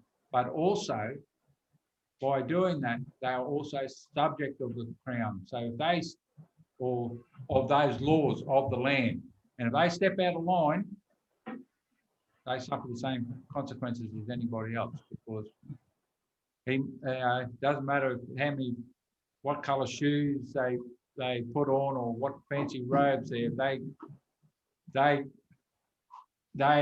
commit any crime on the land, or they're subject to the laws of that land, and they should go to the things, and that's why the judges and all that and the priests all protect themselves because they all commit the same crimes too. But we need to get back to our proper system of law, and that's the only way we can hold these people to task. And so could we also be saying that when we talk about the Constitution, you've got the Queen in there, and I'm not sure of this myself. So is it the fact that the Constitution is like a form of a contract or an agreement that the people agree is a thing? Yes. So, yeah. But it all goes back to the Partnership Act of 1890. Yeah. It comes out of the Parliament. So the mongrels here, they brought their own in of the Partnership Act of 1891 to circumnavigate that. And once you realise all this gay rights and gay marriage kerfuffle they had the last decade or so, that was all about a definition. Yeah. And that's to a statute neutral gender or a thing. And that's what they tried to do under that on that, to make us all into things. And you'll get people debate for hours on end that are trying to describe their gender, but sadly there's only male and female. But even though a hermaphrodite, there's a hermaphrodite, but what do they share? Only one of both of the two. Otherwise, it's either one or either or. But where's all these other ones that you can't bring these other ones into? Much as they, but you'll have all these people who say no. They can describe themselves whatever they like. That's fine. But that's all that was to do, is bring a definition into their rules. Yeah. Now, Dina, did that cover what you were asking, mate? I have. Am I on? Can you hear me? Okay. Yes, it did. I had one other referencing question there. It was about the Queen Elizabeth II when she gave her 1953 speech. In that speech, I was watching a video a while back that when she gave her speech, she said, "In sincerity, I am doing this, this, and this." We're analysing that, but the English word "in sincerity" can mean I am speaking with sincerity, or insincerity means I am insincere. Yeah, so I agree with you there. But yeah, so in 1953 and also in 1973 with Gough Whitlam, this witch committed treason against our country. So how can she be? I'll pull you up on that one, 1973, because in 1953, and there's Gough Whitlam created Elizabeth II, the Queen of Australia. Yeah. Roman nutation. And Elizabeth II, with the number 2, they had done that in the Body Corporate Act 1963, because she realised what they were doing all throughout the Commonwealth, and she had to step back and distinguish herself away from that. So you'll see in David's documents, he's referring to Queen Elizabeth II and Queen Elizabeth II. Now, under the even though that's only mere words and that, but being the heirs and signs of the royal, of the protocols and everything, she has taken on all the roles and conditions in the thing. She can't part from that, no matter what she does. Yeah. So, and I think I asked you this before. We're looking at when they put II after Queen Elizabeth. That's like, to me, it looks like it's bringing it in under the Vatican. Under times, and it's like our I'll show you. It's in this. And for her to come out as the CEO of the Commonwealth of Australia, she had to get permission to come here to address it. And in 1953, they brought out the Royal Scrolls and Signs, because that allowed her to bring the seals over the Parliament. And so they had to do that. And I'll just and you'll see in David's thing, and that's what caused kerfuffle in 1973, is that in 1953 she accepted that role and signed under that seal of the Royal Styles Act of 1953. That Gough Whitlam tried to bring in a and she realised what they're doing, and she signed over and above that seal. Yes. That Australian that's a completely fraudulent document, and even in 1988 she came out to open the Parliament House in 1988. In the next year, in 1989, Bob Hawke changed all the bloody rules and brought the foreign queen in it then, and changed it. Well, nothing's changed. It's 1986 that was Citizenship Act.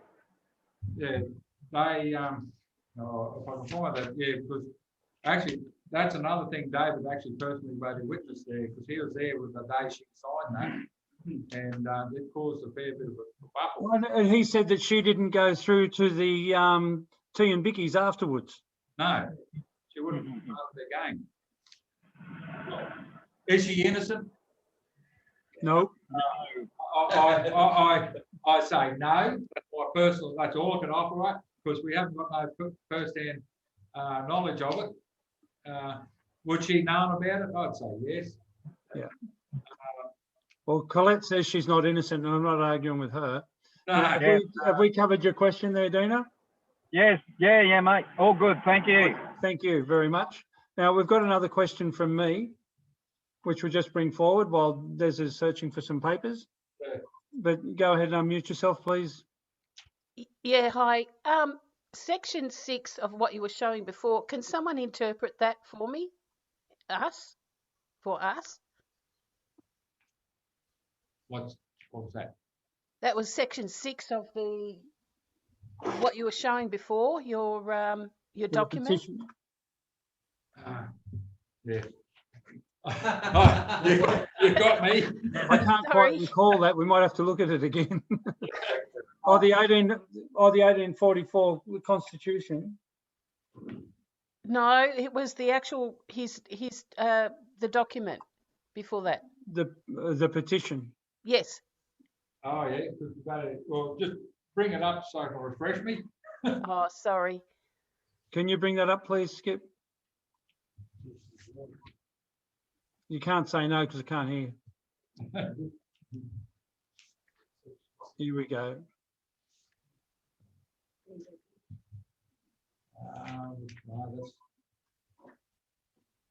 No, that's not what we had up there before. It had reference to New South Wales and Tasmania. Oh yeah, that was in. Oh yeah, Van Diemen's Land, you mean? That was in the Queensland Australian Constitution Act. Yeah, it was the Constitution Act, 1844. 1844, which has got nothing to do with us. That's just a smoke and mirrors thing there. Okay, no worries. Yeah, anywhere, or especially in Queensland or anything like that, especially where it's copyrighted and everything like that, it's got nothing to do with us. We've just got to learn how to recognise all that. So just a real clear, there's probably two documents we need to be really aware of. First, is there? Oh, there's. I know there's a lot of documents, but we've got our basic documents that we're talking about. Yeah. We're talking about the Partnership Act. Yeah, we are under the Partnership Act of 1890, and yeah, and we got to get under the right constitution, which is where we appear in the 1900. Yeah, even though it's the just looking through, that's in the red book. Yep, that's the one that's got the preamble of the 9 paragraphs that are still in. Yeah. Even though there this morning with the video I watched, I reckon that was Yes, it was done by the lawyers and It's pretty flawless. the British. Yeah. But then again, at the moment, I see there's a fair bit of a movement in England at the moment to distinguish from the English people to the British people too. And that there is a big difference in that.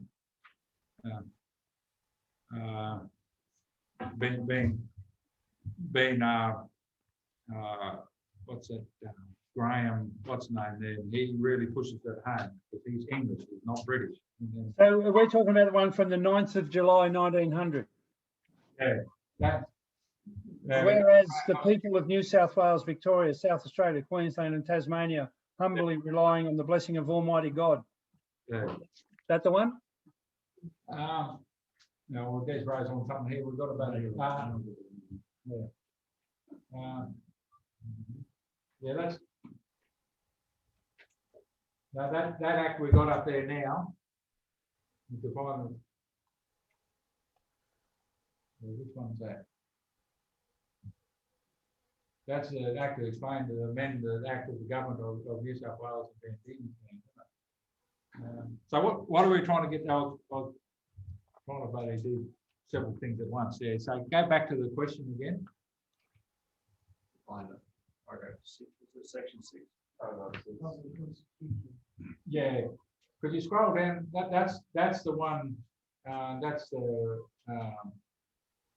that one there's really got nothing to do with this because that's an act that was created by the politicians. It's for their own, serve their own purposes. It's got nothing to do with us at all. Yeah. So that's a confused. That's where they're trying to confuse us all. They bring that in, and we think that's real. But it's like, well, even the first one's not real, but this one's even more blatantly fraudulent. And you just got to know what you're looking at. Thank you. Thank you. No worries. See, even in Queensland, all your judges, or so-called judges, rely on the Queensland Justice Act of 1886. But it's copyrighted to the state of Queensland, and it's work under creative license, registered, and international license. So if you want your judges to operate on the land here, why would you want them to be registered with an international license? Because then that's where Sue versus Hill comes into the side of things, because even that in the High Court said that Heather Hill was foreign to the government, the current government we've got here today, because she wasn't part because she wasn't an Australian citizen, but the Australian citizen doesn't exist either, because an Australian citizen is get back to the person, and the person is not real. The Australian citizens have, but where we come under, much as this thing, but we come under naturalisation of our naturalisation. We're a British subject then of Australian citizenship, under the Australian citizenship. But the one they use is, I think, the Australian Citizenship Act of 1973. It's got nothing to do with it, because that's about a construct of the political parties. And you don't want to be an Australian citizen. I'm still trying to find this where the mobbing.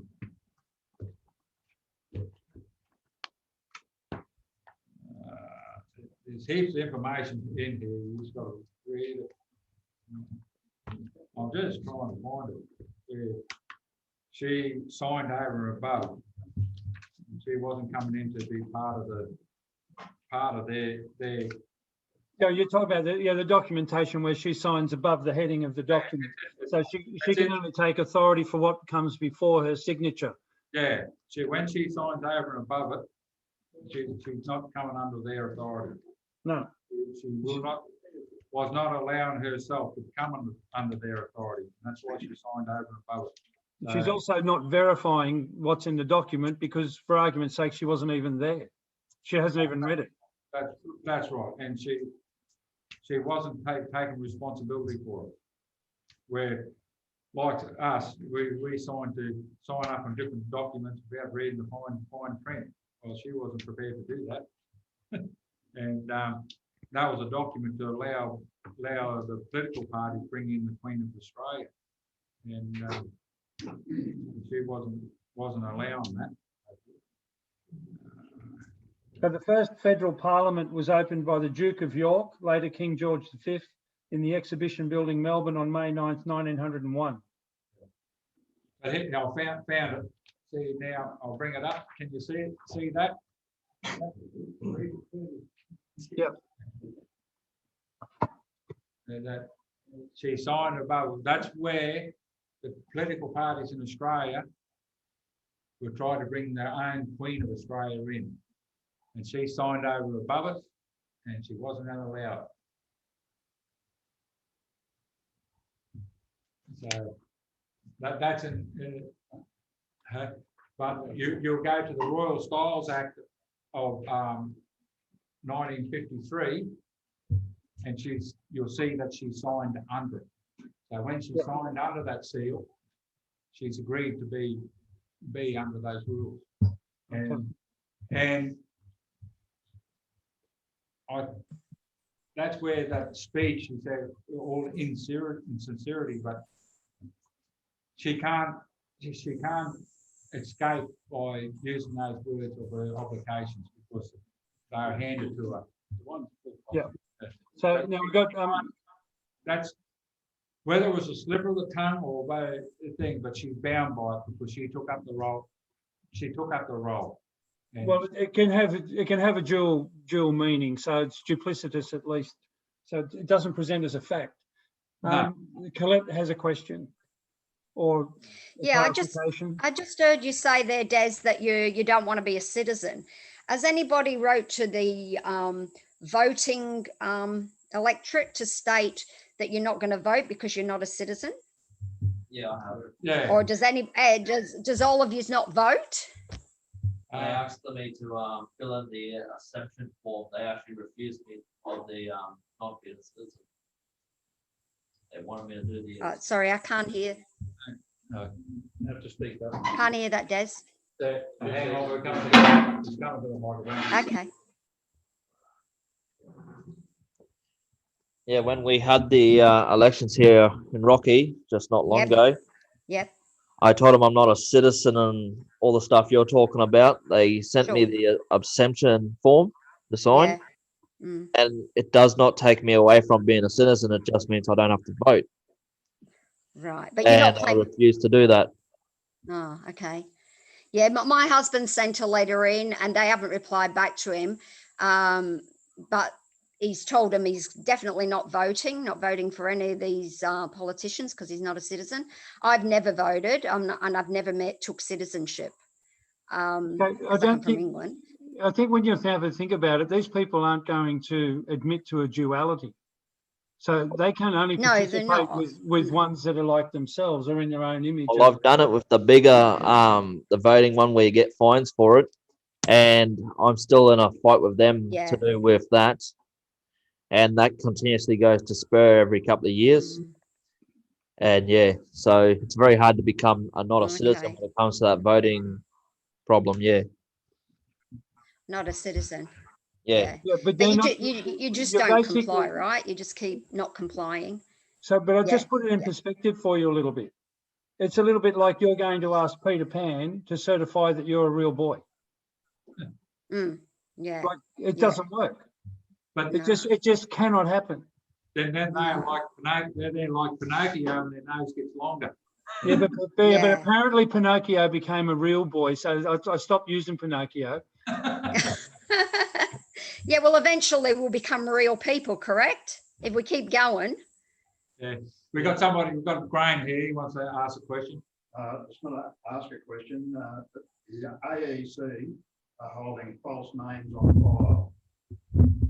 All Capital's name is a person. Yeah. The person is not real. Yeah. So what he's saying, the Australian Electoral Commission are holding false names on file, and so virtually, it's, yeah. If you go or you don't vote, you don't walk in and cross all the names out and have your name ticked off the ballot. That opens the door for them to use your name and vote how they want in your place. Oh yeah. Maybe in this The, voting system. So I'd rather be on there, cross them all out, so they can't use my name, even though they've used dead people.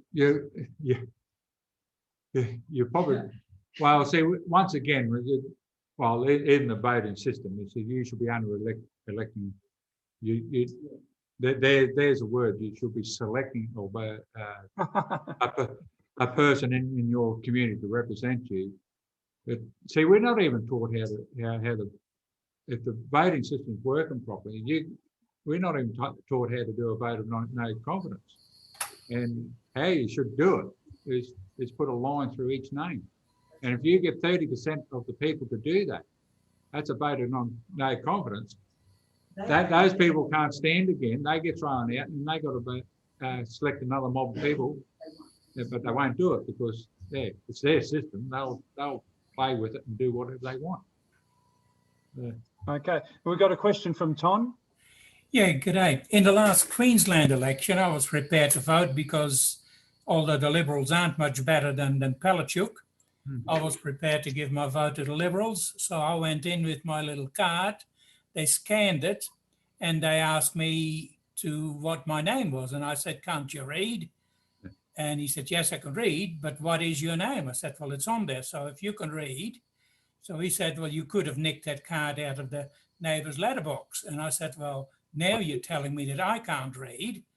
And I said, "Well, I will not tell you my name. I will not contract." No. And then the head honcho came around and he said I couldn't vote. I said, "Well, that's fine." And I still haven't received my fine. No. Because the card was scanned, I was off the system for a fine and I didn't have to vote. So they don't have a paper register that they tick your name off on, Tom? They have a paper register as well on top of that. Okay, was that what you wouldn't participate with, or? No, I wouldn't give them my name because I said the name is on that card. But, and that is good enough for my name. So the card was good enough to be scanned, but they still demanded my name. So they demanded me to enter into a contract, and I wasn't prepared to do that. Yeah. But even if you take note, or even when you go into the ballot room, and when you get your name crossed off, have you ever taken note of what they crossed off? Probably not well enough, probably. Well, they own your surname, your sire name, and that's the only thing they cross off. Yeah, well, it's all in capital letters. Yeah. So they never cross your given names. Oh, I didn't realise that. You have a look. Be very careful. You go and state your name and everything like that. They do not cross your given names off. And have a look that your sire name is in square brackets and it's removed from the page under the four corner rules of documentation. Yeah, it's not on the page anymore. So sneaky assholes, aren't they? You can't vote. Okay, so thanks for that, Dez. We've got a question from a stranger, Colette. Yeah, no, I did. My husband did exactly what you said the last time he voted. He actually crossed all the names out and wrote across it. And then he wrote a letter to him and he hasn't received nothing back. Unlike the gentleman in your room that said he's on a continuous ongoing thing, he's received nothing back. So we really won't know till the next election whether that has stopped everything yet. Yeah. But that's what he did. But Colette, your husband's a sovereign citizen. Yes, he is. That's what the police told him anyway. What an oxymoron, yeah. Right. Okay. But that's it. But he sort of wrote it down on an email to him, stating what a sovereign was and what a citizen was and how could he be both. And yes. Yeah. Yeah. Okay, thank you, Colette. Sorry? Thank you. No, that's all right. You know me, that's me getting rid of you. Okay, bye. Mute me. Now, Mute me. I'll just tell, for people who don't realise, but Colette goes out like daily, maybe not daily, but at least once a week, I'd suggest, if not more, handing out paperwork to people and explaining to them what the fraud is. She's not just a talker. She's out there, she's doing stuff. She's in people's face. Now, Dina, if you could unmute yourself, please.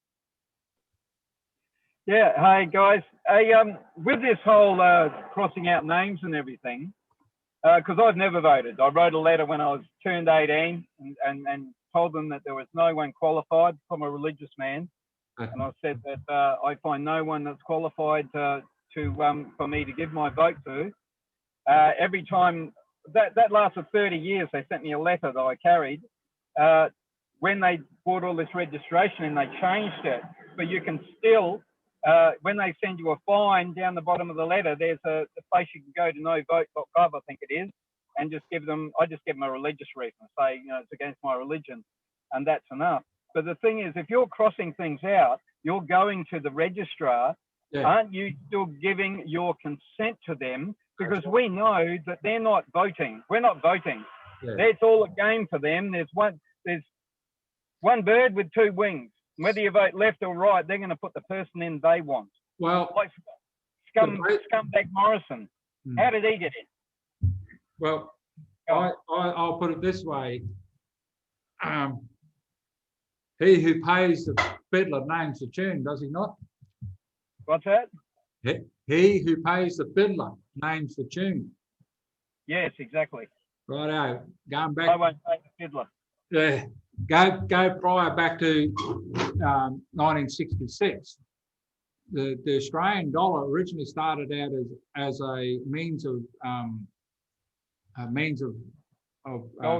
between housing in New South Wales, but basically they adopted it, and it was one Liberal premier. One Liberal Prime Minister and 5 Liberal Premiers and 1 Liberal Deputy Premier in Queensland, because the Premier at the time was would have been Country Party or National Party, or Country Party back then. He served in the armed forces, and he was under a different oath, so conveniently he was on annual leave. And the 5 premiers and 1 deputy premier and the Liberal Prime Minister, they come to the agreement and they adopted the Australian currency, because they couldn't bring it in because there was no referendum, so they adopted it. So basically, the Australian currency is a military or a script, or it's a script of the political parties, and it holds no value. But they brought it in, and they started paying the public servants. Once they started paying the public servants, the governors and the judiciary in Australian dollars, they then no longer serve us, the people, because we pay them in the pound out of consolidated revenue. And all these people as soon as they started accepting payments in the Australian dollars, they therefore serve the political parties. And when you think you got a choice there, and you're not gonna put the Labor Party in, I'll ask you the question: who pays the Labor Party?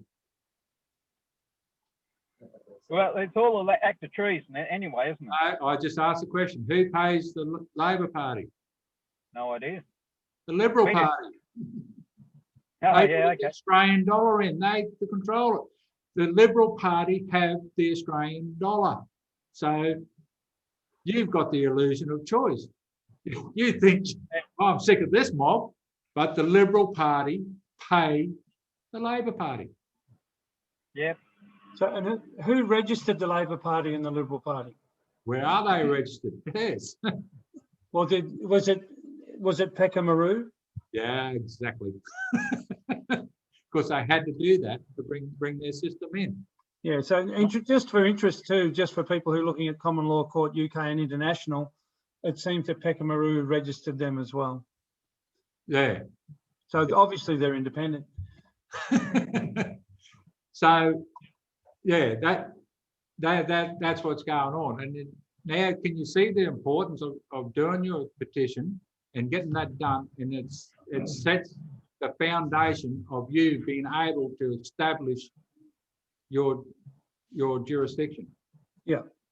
As much as you might, yeah, we can talk days on end about the fake queen and has she got the right and everything like that. But with the ground, with the paperwork that's already in there by the Constitution and the seals and everything like that, we've got to work with that and use that weaponry those weapons to protect ourselves. Well, that's what we're talking about, joining with the paperwork that they've got, exposing the fraud from their own hand.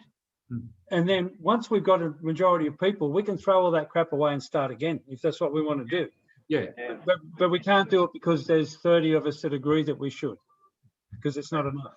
Now, Colette seems to have turned this into a habit.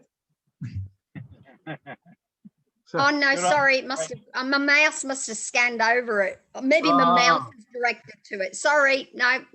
Okay, now it's become an affliction.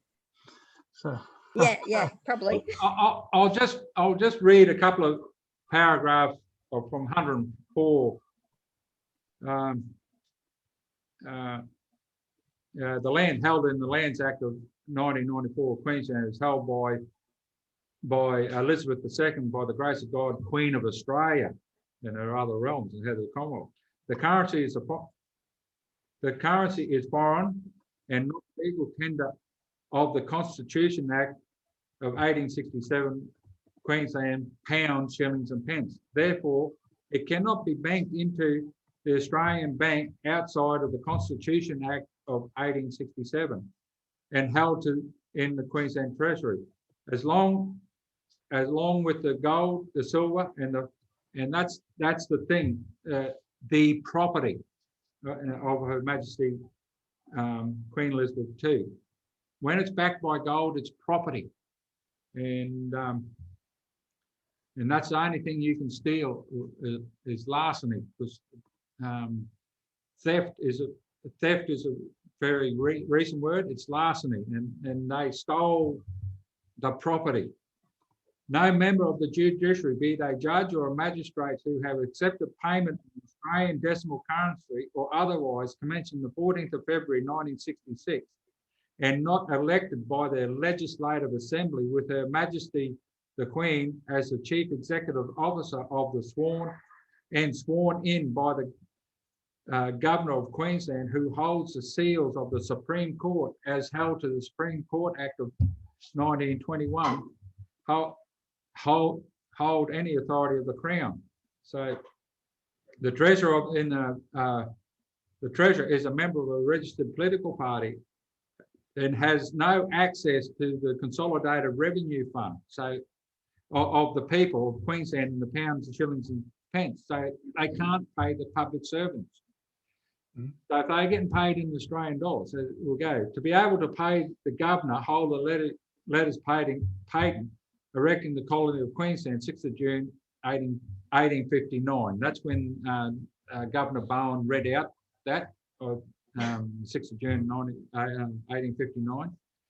Or any elected judge at the Supreme Court of Queensland to hold the seals of the court for the administration of justice on the land of the Crown, inside the Constitution of 1867. So no matter what these turkeys do, they're private individuals, they're still on the land of the Crown.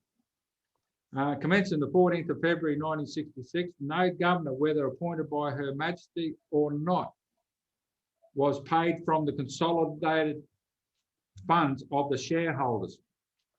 And inside the preamble of the Constitution of 1867 Queensland, the governor only holds authority of a individual as Queen Elizabeth I, because that's the construct of the political parties. Queen Elizabeth I recognised no people of the Commonwealth of Australia in the preamble of the Constitution. Any judge of the Queensland Court that accept payments in the Australian currency or any other currency from a member of registered political parties inside the constitution of the registered political parties holding only the authority of an elected member does not have the authority of the people or of the Crown to fine any person in decimal currency or imprison any person. They hold the authority of an individual only. There. So you're starting to get the picture why you got to do this petition.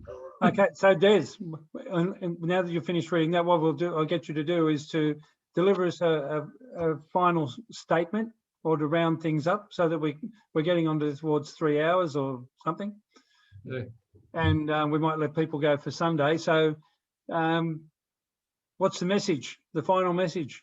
Well, the final message, well, do your research. Well, we might save you a lot of time and present this documentation. Read it. Well, hopefully we'll get David to come and explain it a little bit more sharper than what I can. But you'll get up me for my language. We got to get off our collective asses and do something about it. If we don't, shut up, put up with it. Okay, so one of the things people can do is we've got the petition of right from David Walters. We can distribute that to as many people as possible, yeah? Yes, send it to your local authorities, send it everywhere, and ask them the question directly out. Coupled to that petition and ask them straight out, who do you represent?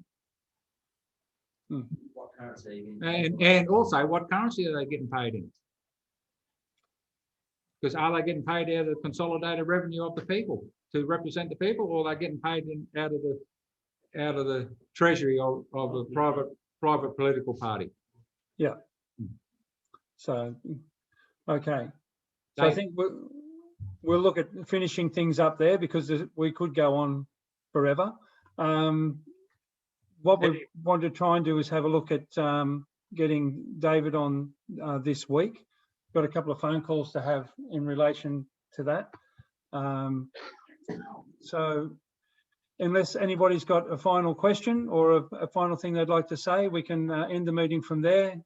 I've got a recording which I've got to convert, which I can get up on, I can put that up on YouTube or make that available so people got links to that.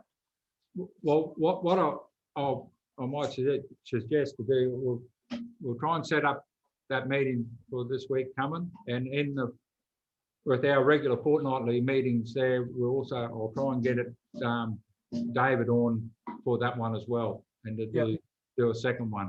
Okay, we might have a conversation outside of here where we'll sort that out. And I'm hoping to speak with William Barrow as well to just work out what we can do in that area. But that's anyway. Yeah. Well, that's the thing. We've got to step outside their system. They're not there for us. No. But we've got to inform other people. We've got to educate them, provide them the source documentation, and then basically get them to this. Yeah. It's just like, well, even like William Barrow, he did his utmost best to try and expose the corruption and fraud, but you just can't do it from inside their system. But another thing that David was very reluctant to do, but he's now come to the realisation that the only way you're going to correct this is you're not going to do it from inside. They're not going to take any notice. Is that we've got to starve the beast. Yep. How do you starve the beast? Well, we stop complying with it.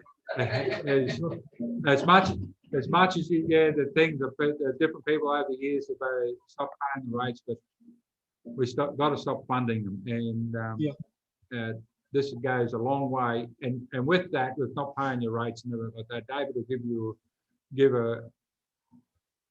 he'll explain how that's done. You've got to take aside that he was bankrupted, been a non-party, and not all that kind of stuff, but he had to get first-hand knowledge. He had to get the evidence. Yeah. So don't, when people don't go to courts to establish a fact. Yes, he sacrificed a lot. Yeah. To get those facts on the table. Okay, well, I'd like to thank you for all the time you've given us all today, persevering with things, and it is a big job and it's a daunting task. But everybody's got paperwork that they need to engage with, and you go through it more than once. One of the things I've found that works for me, just to take on board, is that I'll read it out loud to myself, recording it, and then I can replay those dulcet tones while I'm driving and entertain myself. But you've got to go through these things many, many times before it becomes a part of you. Well, they reckon it's a known fact. It takes 7 times. Seven times to get it in your subconsciousness. Okay. And once you get that 7, even when you think you haven't got it on board, it'll come to you. It will. It will. Becomes a part of you. Yeah. So that way you don't have to try and remember the wording in that line or that paragraph, because you just know the concept of it all. You can talk it backwards and it still makes sense. Yeah. So on that note, we'll say good evening to everybody. Or afternoon. Yeah, well, it's sort of evening. It depends where you are. You people down New South Wales and that, you'll get there before us, so we'll stay up a bit longer. Yeah, and we'll all just hang about and wait for Western Australia. Yeah, anyway. No problem. Everyone in the meeting say goodbye. So thank you very much. I can unmute everybody can unmute themselves if they wish. Yes. Then you'll find out why you were muted before. Bye, guys. Bye, everybody. Thanks, Dez. Thanks very much. Thank you. Thanks, God bless Skip. you all. Thanks again, guys. Have a good one. You're on your list. I can do this every Sunday. Wonderful stuff, guys. God bless you. So I can take all the links off it. See you, Donald. See you. Thanks, Skip. Lovely Thanks meeting heaps, you mate. all. You're welcome. My first time I'm a version of this, so I did well, I think. You did great. Well done. I recognise you, Donald.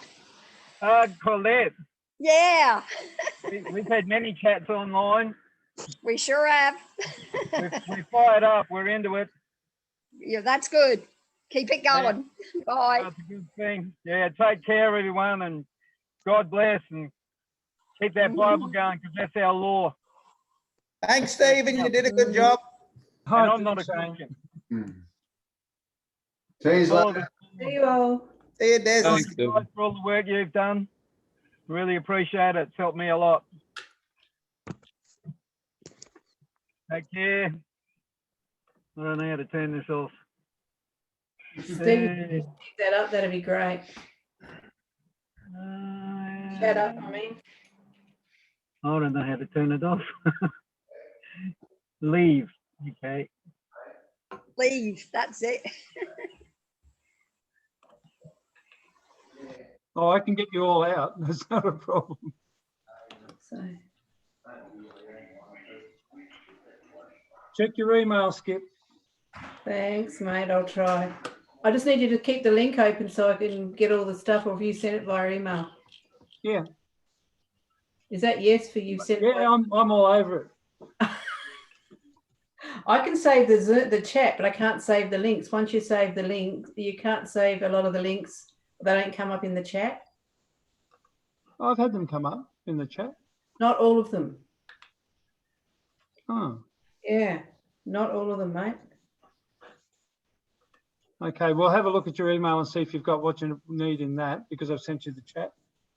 Thanks, mate. Paste. I've just got to copy them all, or link them, because if you don't link them, yeah, they're not. No, I won't say it. I'll just be very polite today.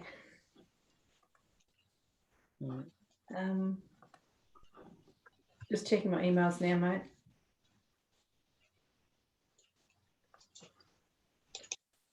No, nothing come through yet. I've definitely sent it. Yeah, I've just come through now. Yeah, no, all the links aren't on there, Steve. Were the links in the chat? The links are in the chat, yes. The blue links, if you type the link into the chat, it will come in. But if you paste the link in, it won't come in. Oh. Well, that's news to me. Yep. That's why I just need you to keep the chat open so I can get a copy of them all. I'm up to download that, save. Up to 10:05, so I'm crowned to everyone.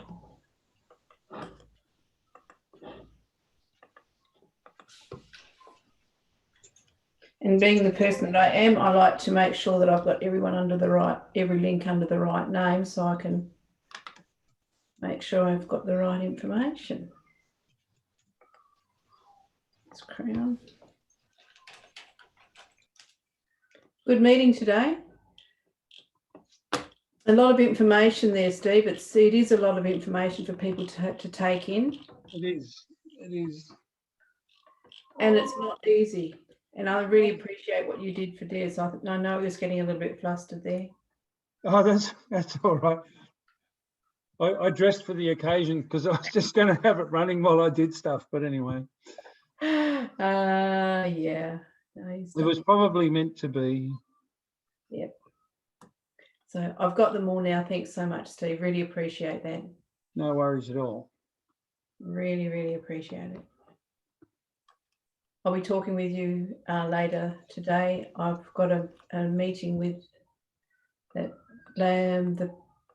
person with the children. Yeah, I'm having a discussion later today. Oh, okay. That's the one that we've had a couple of emails about and backwards and forwards. I haven't had any correspondence yet, but I have had some emails. I have had some emails with regard to that. Yes. Yeah. Yeah. Yeah, well, it's hard because you get in that area where some people just won't give it up, and then you can't force your way in. No, that's correct. I will make contact with Winky also in relation to what she has prepared. She's done a great little postcard style document. Yep. With what she won't consent to on the front and the information from the Fair Work Act and the Privacy Act and the Biosecurity Act on the back. Yeah, I've been going through the Privacy Act looking for specific terms. That's interesting. Well, just it's a minefield because they have elements spread all over the place. And the correct use of words. That's why people use the Bouvier dictionary and the Black's Law dictionary. I always go back to etymology online. And the reason etymology, but it's also a matter of looking at their own interpretations for this act, for the purposes of this act. This word means blah. Correct, and that's where it's so important that the correct words are used when we write. We go to adverse action under the Fair Work Act 2009. Yeah. So those are the sorts of things that we have to be very mindful of, and that's where I am very mindful of how I write things and present things. The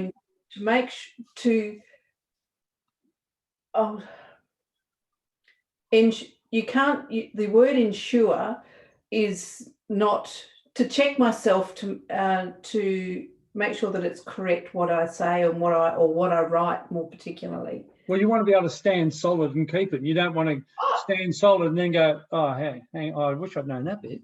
Yeah, exactly. And they're changing again. There's a lot of acts that have gone in for review already, and I'm of the opinion that there may be a chance that there could be a change to the acts again this year. Yeah.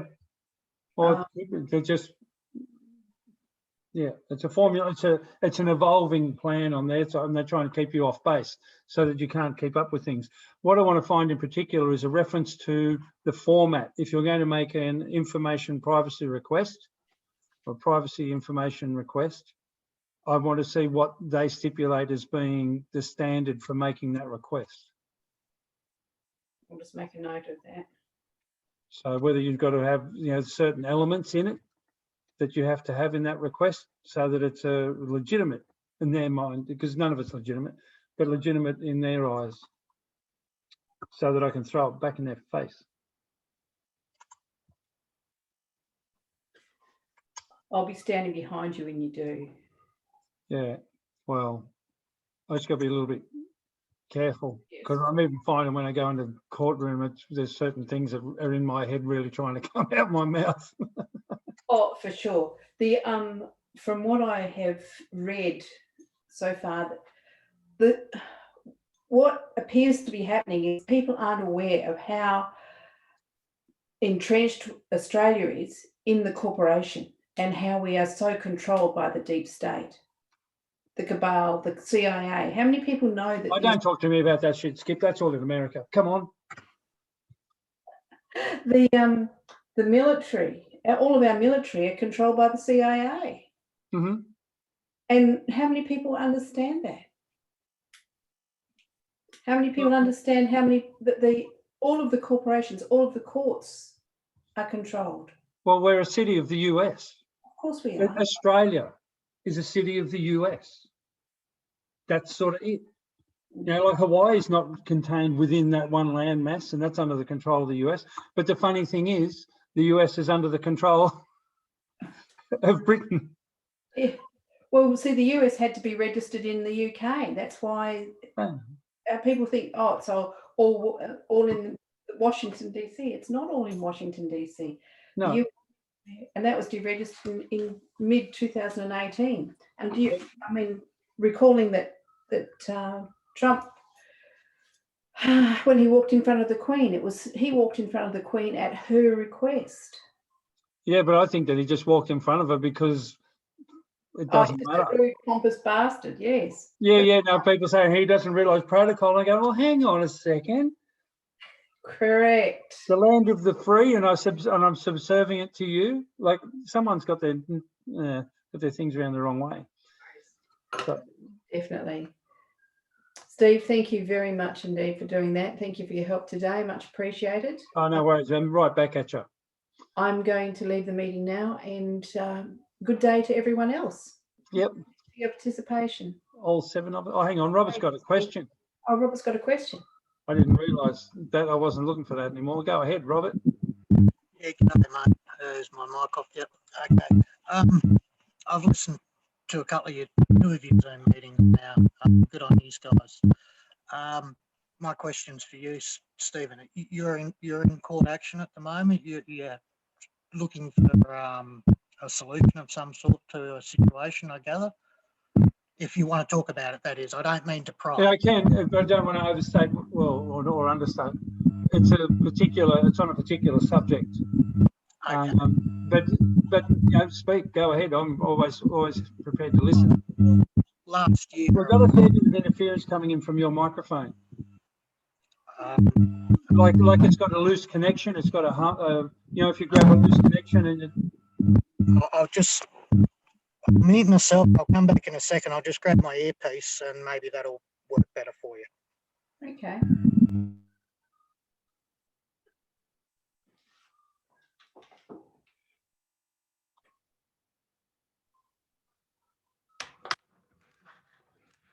Yeah, so then I suppose we could look at when we talk about the military, I wonder about Ricardo Bossi. Yeah. Because it's easy to pick when people say things, you can find a hole. There'll be holes in things I say. And it doesn't mean I've got a different intention or anything. No. But he sort of fires a fair bit of flack at them, at the government and whatever, comes out with some pretty strong statements. But because he's high up in the military, you just wonder what he had to join to be able to get to that level. And if he's still a part of it. Yeah. Is he So- still? Is there any confirmation that he is? Yeah. Don't know. Well, or do you ever leave? Is that any better? Yeah. Yep. I can't hear a hum yet. Yep. That sounds good.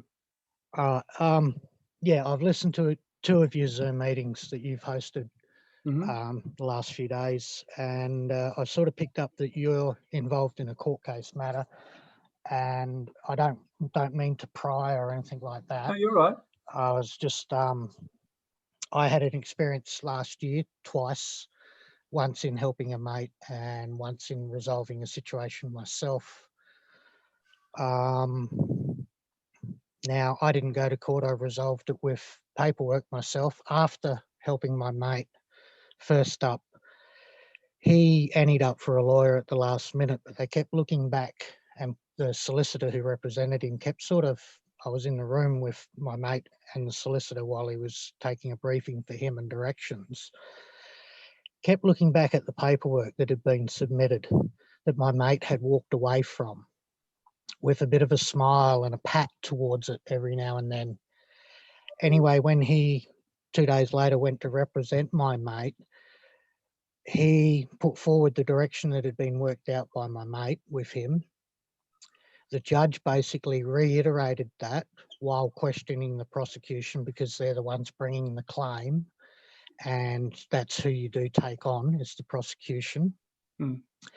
And the judge gave him because he'd given joinder, he was obligated to contract. So the judge gave him a very lenient contract of, instead of jail, 12 months bond, and stipulated that they can't set him up to fail.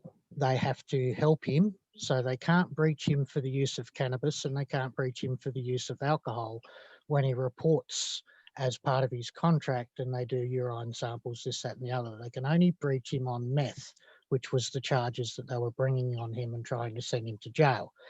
She also acknowledged that meth, because he's getting off of it, but that it's a struggle that takes over 18 months.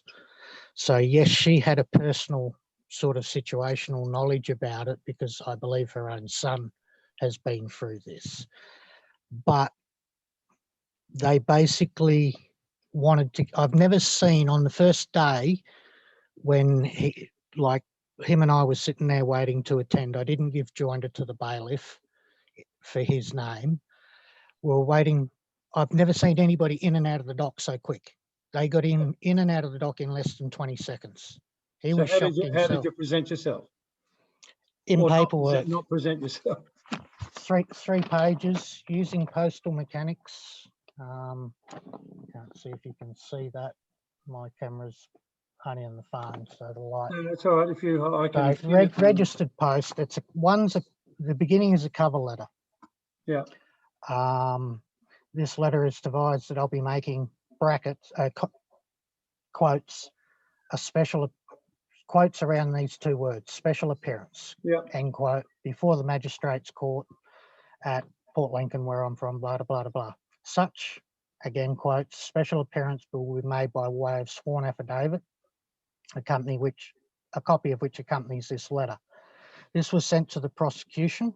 Like in my case, it was involving a firearms charge, just the butt of a gun, no actual metal components, but still a firearms charge, which is the second time I've been dragged up on a firearms charge, and the second time that it's gone nowhere.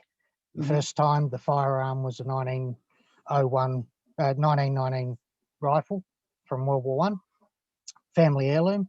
That's been returned to me after 5 years. And I got the legal right to consume cannabis from that first case back in 2015. This time round, I was under a bail agreement that was arranged while I was under a community treatment order by the police. I was taken, arrested and charged at the Adelaide Central Police Station. Threatened with 35 hours in the cell there, but returned as per the contract that was arranged that morning back to the mental health facility, where a few days later I was released to come back to home, and I began putting in my paperwork.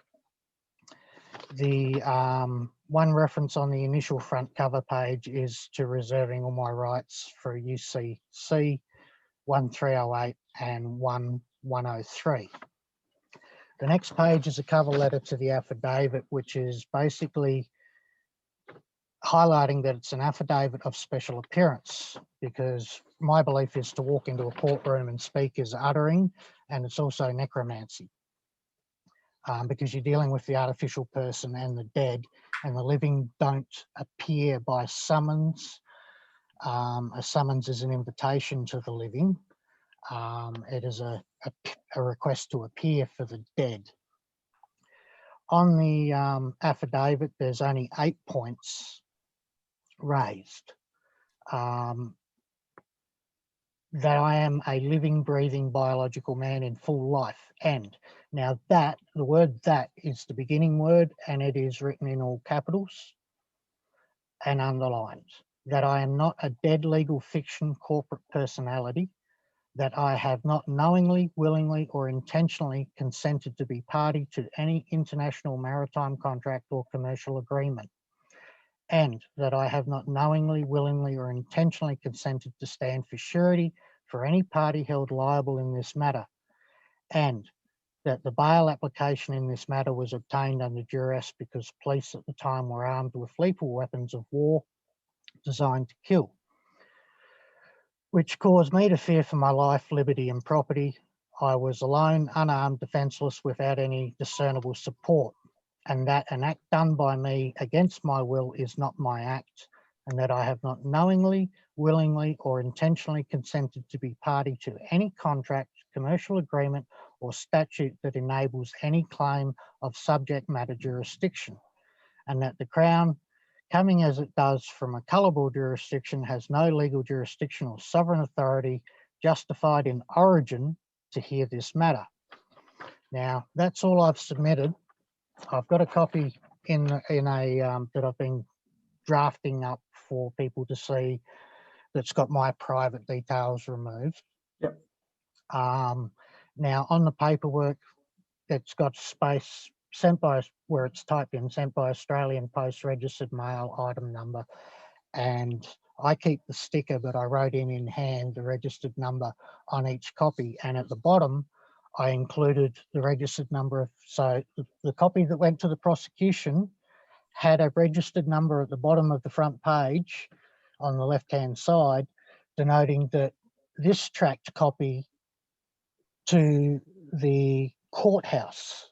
So both documents were linked to each other. The one to the prosecution and the one to the courthouse have a linking capacity through the UPU. I also so what use, you've done is basically put the tracking number of one on the other. yes, and on both, yes, on both documents. Yep. Now, on the back of back, where there's a blank page, I put a Zorro mark. Yeah. I said the page out. I use postal mechanics and take ownership of my document, closing it front and back with a stamp that's cancelled through with my autograph. I try and take care and get a stamp that's not got Australia written in italics or anything like that to help do that. Would it be a little bit like that? Yep, exactly like that, mate. That's postal power. Can you see that stamp? Yes, I can. Can That you see the dollar invokes, symbol on it? yes, it's got a single stroke through it. No. 2 strokes. Yeah. Okay, cool. Powerful stamp, bro. The single dollar strokes the peso, as you're all probably aware. Yeah. Well, we've only had one stamp that was issued in Australia that was redeemable for gold. Yep. Matthew Fair Flinders Navigator series. Yep. Probably very hard to get hold of these days. Mm-hmm. Yeah. I think I saw somebody found a set of 4 for $300. Yep. Okay, that's fair enough. You do realise what you're invoking with the use of a stamp. The jurisdiction of the UPU. Yep. Which is higher than all of these courts. Yeah.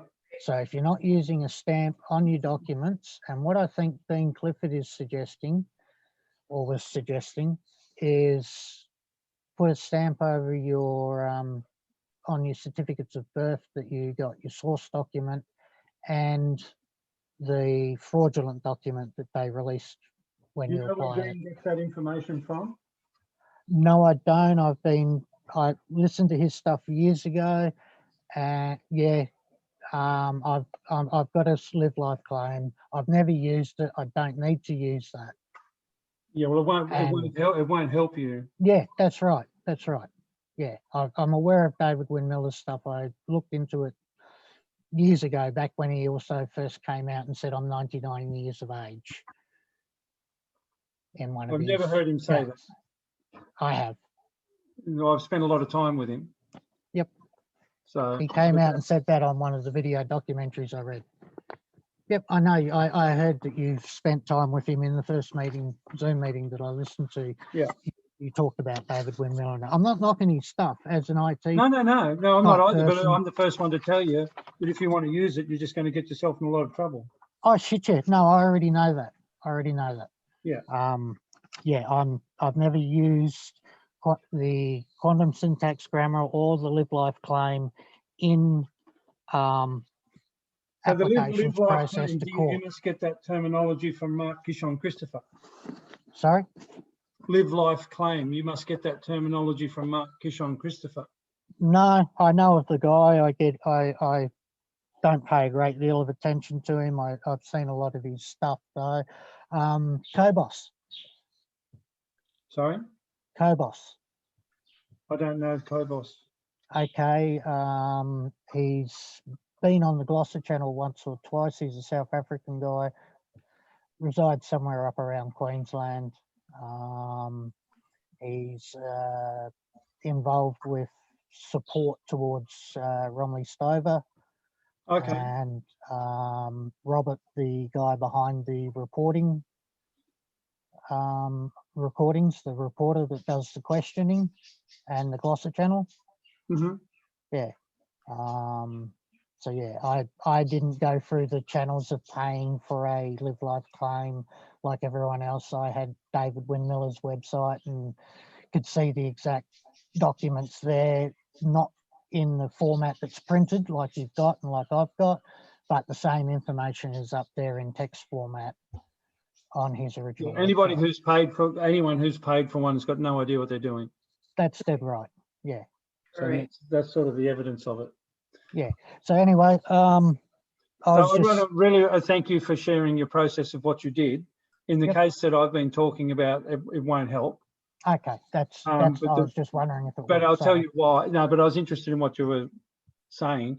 The reason why it won't, and I'm going to be making more noise about it when I've got time. I'm not doing this, and whatever is, there was a woman made a report identifying 60 pedophiles, 15 missing children, and after that she was raped by 2 of the people that were on the list, and then it turned out to be 4 of the people, and now the police have taken action against her, basically for making false and misleading claims, and she's looking at going to jail for 24 years.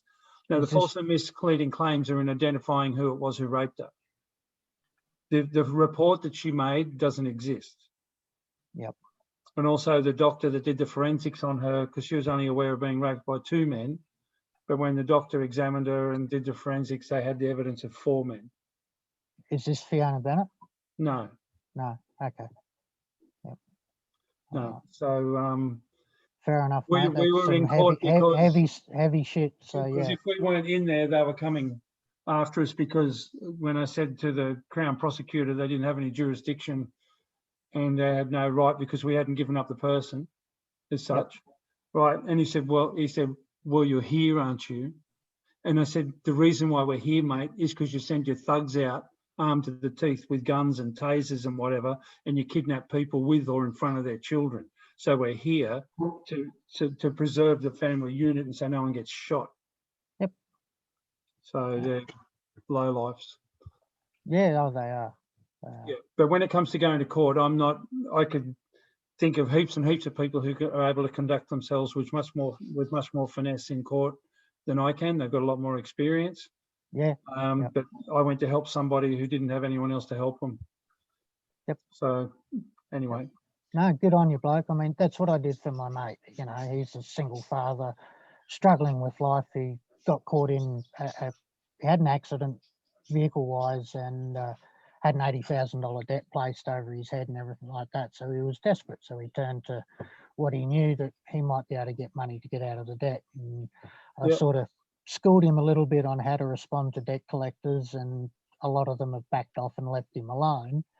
And then he's had this stuff hanging over his head for the last 2 years. And I sort of sent him a letter while I was away to try and help him out, but his mother didn't submit it or show him because she's not versed to any of this, and sort of, worried it would have got him further in the shit. And then, when I got back here this year and that, I'm hanging around with him again and stuff, and he's like, they're talking 9 months jail for me, Rob. Don't know what's going to happen to my kids, my mother, because he lives there looking after his mother as well as his kids. Yeah. And I said, well, if you've got some faith in me as a friend, I've known you since we were 10 or 16, whatever it is, let me help, and because the cops had changed their tune whenever I was around there previously when I was there, because he had a home detention order, and they used to be rude to him and his mother. The minute they seen I was there, they started becoming polite and doing their job properly. And that sort of opened both their eyes up a little bit as to, well, hang about here, how come they give you respect and they don't give me respect? What goes on? And so, I've proceeded to sort of educate them a little bit in stuff like that to help them out. But it is very hard for a lot of people to comprehend and get their heads around things. I'm definitely interested in what Dez and Dez have spoken about, and I've heard of David Walter, is it? Yep. Previously, I've seen that paper release in the newspaper floating around a few years ago and stuff like that. So I'm interested in where he's at and that petition of right. The thing that what I like about it is we've been studying on our position as Crown, and everything that David does confirms it. Yep. Okay. But it doesn't confirm it from the same angle. It's like Crown sits in the middle and Dave's gone in from there, and the other information's come in from the other side, and it doesn't conflict. It confirms it, and that's and it confirms in my own head that nothing has more authority or more right to exist than I do, and that applies to everyone. Well, you had the Creator breathed life into you, just as everyone else had life breathed into them. So we were all given that equal dominion, in that sense that the highest authority gave us life. And it's only by contractual consent that we stand under any other thing. Yeah, and that's why I talk about in the meeting that we stand with this, not under it. I don't like the, I just do not like the term under, like when it comes to paperwork and jurisdiction. So thanks very much for sharing all that with us. I'm going to end the meeting, and I'm going to have some breakfast. Cool. Even though it's 1:30 in the afternoon. Good to hear anyway what you guys talk about. I had a 2-hour meeting before this. Oh, goodness me. So, no worries. Okay then, Steve. Thank you. Thank you again, Skip. You're welcome. And Susie and Andy. I know he's gone, but that's all right. He's often not present when he's here. So that's okay. I'll cut that bit off the record. Okay, thanks very much. Okay. We'll see you again. See you. Bye. Bye-bye. Bye.